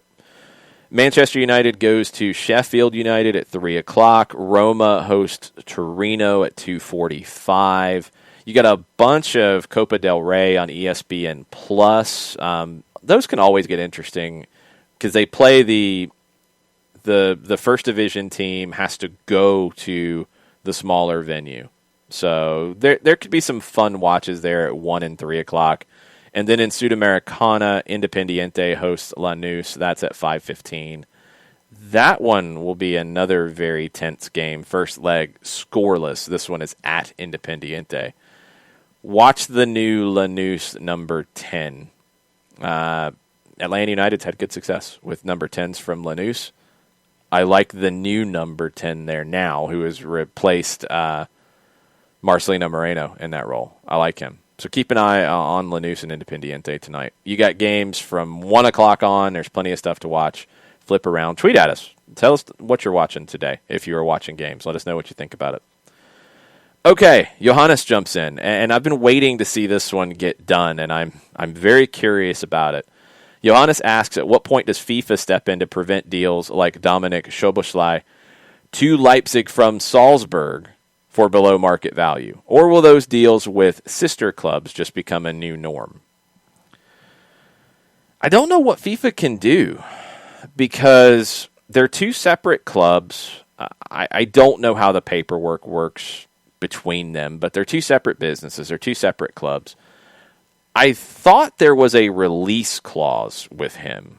And if there is, I really don't know what FIFA could do here. If there's a release clause that is hit and multiple clubs say they'll hit it, I think you can then just pick. The player can pick. Is there some kind of inducement to make him pick Leipzig over somebody else? I don't know. I don't know all the behind the scenes because I've seen this reported in different ways. Like there's a release clause, but it could be paid in different ways, or you could opt for different things in it. Once he became a player to watch, I think it was kind of obvious. Everybody was expecting Leipzig to come in, and it was quiet for a while, and other teams started talking. I don't know how you handle it. Can FIFA really prevent the Red Bull organization, the City Football Group, others where they have sister clubs? Can they do something to prevent this? Or should they, is maybe the best question.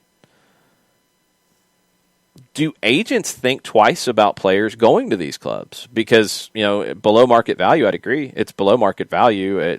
I think it's a release clause being hit. I might be wrong. Some kind of clause was triggered to do this move. The agent's not making as much as they could.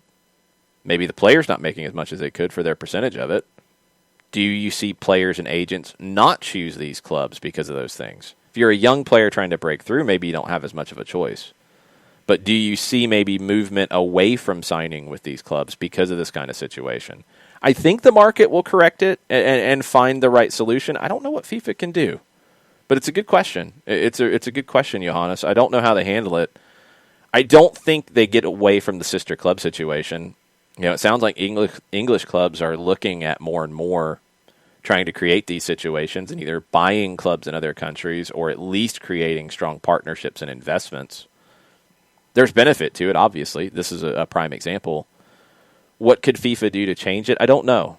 But I wonder if agents and players maybe take it into their own hands. That's where I'm at.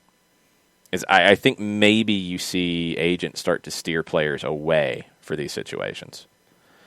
Christopher Abel asked about the radio broadcast for last night. Said, I know y'all did MLS's back from Exploria, games in Honduras and Mexico, so why not last night?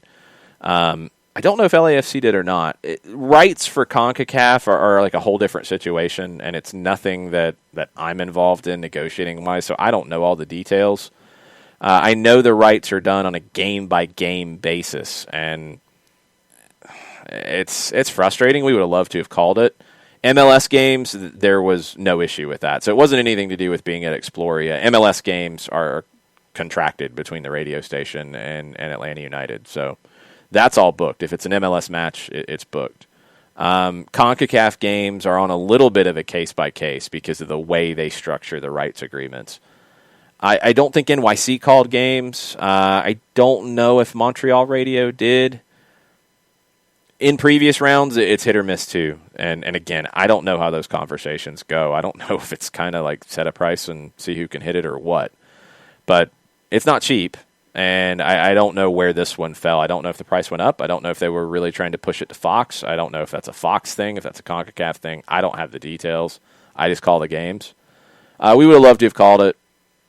I get when these things happen. Again, it's way above my pay grade, but I think we'll call plenty of CONCACAF games going forward. I just don't know what the details were on this one. But thanks for the shout. I mean, Mike and I love what we do. We love calling the games. We love being a voice and talking to you guys through the radio on these games. It's a highlight of every chance we get to do it. So, and we don't get to do it if you guys don't enjoy it. So, thanks for the shout. We missed you guys too last night. That's why we threw together the pre and post game stuff for you over here, and those are available as podcasts if you want to go check them out. They're also still up on the Twitch page. Jarrett, because I'm understanding that Neil Lennon is not going anywhere. Jarrett says, how are you going to miss the caveat that McKenzie depends on Lennon going away? He's not going away. You know that. He's not going anywhere. He can do whatever he wants. Ernst Tanner's going to steer McKenzie somewhere else because of that. Sorry, but that's the reality. Mazzano talking about legit and LAFC. As legit as the trophy we got for playing a one-game championship, as much as it pains me to potentially give LAFC accolades, ugh. It's more legit than Campeones Cup. It is. It is the trophy. It's special. You win a Champions League at the continental level. It's special, even in this kind of format. I don't think anybody took away from Bayern Munich's in winning a trophy in a similar kind of way. Now, their competition is structured different because there's a league component. I think CONCACAF is going to add that after 2022 back. It needs to if it's going to be called Champions League. You need more of those games. I want more of those games. But it's the trophy. It's the competition. If they win it, even if the format changing for 2020, they are the champ, and they are 100% legit. Big, big time. Ricky asked, what's the latest on the Miami situation? It's a good question because we haven't heard much. We haven't heard much about Diego Alonso. We haven't heard much about the Miami situation in general in a while. I don't know. And that kind of worries me in a lot of ways because it doesn't make a lot of sense. I mean, how do you have a meeting with your manager and he thinks he's fired? How do you do that? And now the Peñarol situation. I don't think he's there next year because I think the Peñarol situation is his way out and maybe the club's way out. And I think that's the solution that's best for everybody. And then what does Miami do? They got to hire a sporting director and they got to hire a manager. And they got to sign a lot of players. really, really poor first year. And with the resources they had, they don't have that excuse. It's not Minnesota. It's not Cincinnati. I mean, you got to go further back. Far worse than Orlando and NYC were in their first year, in my opinion, because Orlando was really close to getting into the playoffs, and then they started sliding downhill after. New York City was close in their first year. They made corrections quickly. I don't think Miami has... Orlando's maybe a good comparison. I just don't think Miami's got a lot of positive things when you look at this roster. Goalkeeper, left back, I would say right back, I would say the number 6, and I would say the right wing. Holes, 5 out of 11. Center back, Figal, LGP, good. Matuidi, should be good. Pizarro, number 10, good. Lewis Morgan, great. Gonzalo Higuain, should be good. Could you move Pellegrini? Could you move Carranza, Robbie Robinson over to right wing? Maybe. Ulloa at the 6, maybe. Dylan Nealis at right back, maybe. You don't have a left back. John McCarthy, goalkeeper, maybe. It doesn't look like an elite team right now, and I don't think they can make enough moves to be elite next year. I don't think it's going to be there yet. They need to build. I think they tried to jump the gun and do everything big straight away. They didn't have the foundation in place, and it all collapsed. Cincinnati Part 2, Tesco, to a degree, I think it's even worse because they had the resources to be better, and they didn't say they were coming in and almost like happy to be here. They came in with arrogance, and they didn't live up to it. So can they make the changes quickly enough? They better get a sporting director in quickly, and they better sort out the manager situation quickly. It's not good. It is not good at all. Sixth Gear brings up the Edinson Cavani situation. I saw that he had been sanctioned, and the club has a chance to respond to that. I don't think he has actually been suspended yet. He's been charged is the proper terminology with the FA. About the post where he used a term in a the way that Uruguayans use a term that people have twisted into something else, and he took it down as soon as he was told that it could be perceived in a different way. I think this is an overreach, and hopefully the club and I guess his response to it will keep him from being suspended. He should absolutely not be suspended or get a ban. He has not gotten a ban yet, Sean, so don't jump the gun there. He is being charged. It's just part of the process. And now the response period, I guess they make a decision here in a week or so. He should not be suspended. You want to sanction him and say he needs some kind of classes on how to use social media, sensitivity training, what have you, fine. He should not be suspended. The context was in no way negative. Kind of annoying because there's plenty of situations where the FA and the Premier League should be sanctioning and punishing folks, and they're not doing enough of it. And you're going to pick on an Instagram story where he's talking to a friend, and he's not in any way using a term in a derogatory manner. Feels like an overreach. The FA and Premier League need to do better. They need to do better here. Christopher Abel about the Red Bulls and the sister club situation. Biggest thing to worry about with Red Bull is if they get smart and do what I would do with New York, have 9 to 10 players transferred to a sister club for $5 million each and use that to gain lots of GAM. Well, then you're putting a lot of players on who can't perform at that level. I don't think you can game the system that well. And look, they don't care enough about the Red Bulls. That's the thing is, that sounds great if the Red Bulls were the New York Red Bulls were the most important thing to them, but it's about Leipzig, it's about Salzburg. I think it might be about Bragantino in Brazil before it's about New York. They don't care about going out of their way to make New York better. They don't. New York's the 3rd or 4th team in their pyramid, so they're not going to do that to game the system. And I think MLS would probably put a stop to that because MLS can, because of the way they're structured. They could say, yeah, not so much. This doesn't look legit, so we're not going to give you all that GAM. And they can create a fight and whatever. I just don't think Red Bulls care enough about New York for that to happen. Looks like there's a rumor Yeah, Glenn Davis out of Houston has this. And Glenn's a very accurate source. He's called Houston Dynamo games for a long time. Sources have told me that the Houston Dynamo have traded $275,000 in GAM to Dallas for Fafa Pico. Pico to Houston from Dallas is now a potential rumor. Houston needs wingers, especially on the right side. Pico is a good winger in this league. He can score goals and produce in this league. Dallas has got other possibilities. I mean, if you're looking at Pico as a forward, they've got possibilities. If you're looking at him as a winger, they've got possibilities.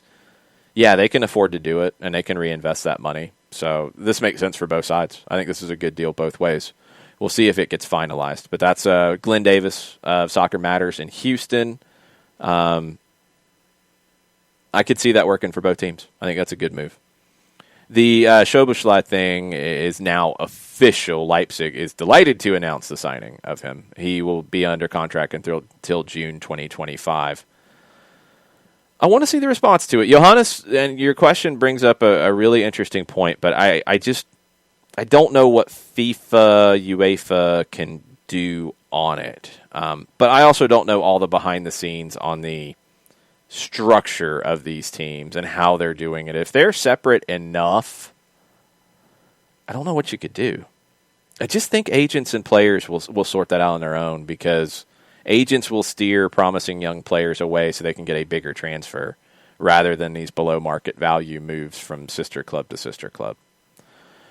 Okay, that's going to do it for me. Thanks for hanging out. Thanks for watching the pre and post game stuff last night. We appreciate it. Thanks for subscribing on Twitch. Thanks for joining us on Patreon. I'm doing the 4321 on Patreon every afternoon, kind of as a follow-up to things we talk about. Added in some other things that we didn't get to talk about on the show. That's going only to the Patreon members. It's a written piece as opposed to a podcast. As an extra thank you. You guys allow us to do what we do. We can't do this. We can't grow. We can't keep adding things if you don't help us do this, and you have. Next year, we are right now, fingers crossed, looking like a brewery tour of over 30 stops, which is craziness, all over the state, which is also craziness. That's going to be a partnership with the Flood Project and Scott Flood.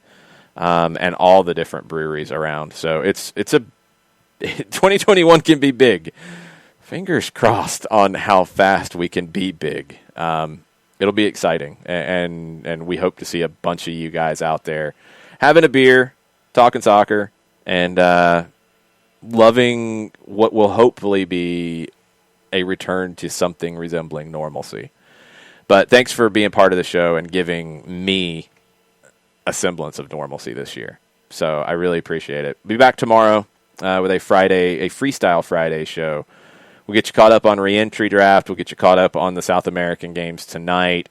Any other trades and moves like this Fafa Pico one? I think there could be a few more.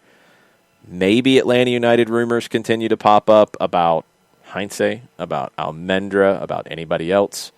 We'll be back in the morning to recap all of it. Thanks for hanging out. Mucha plata, y'all.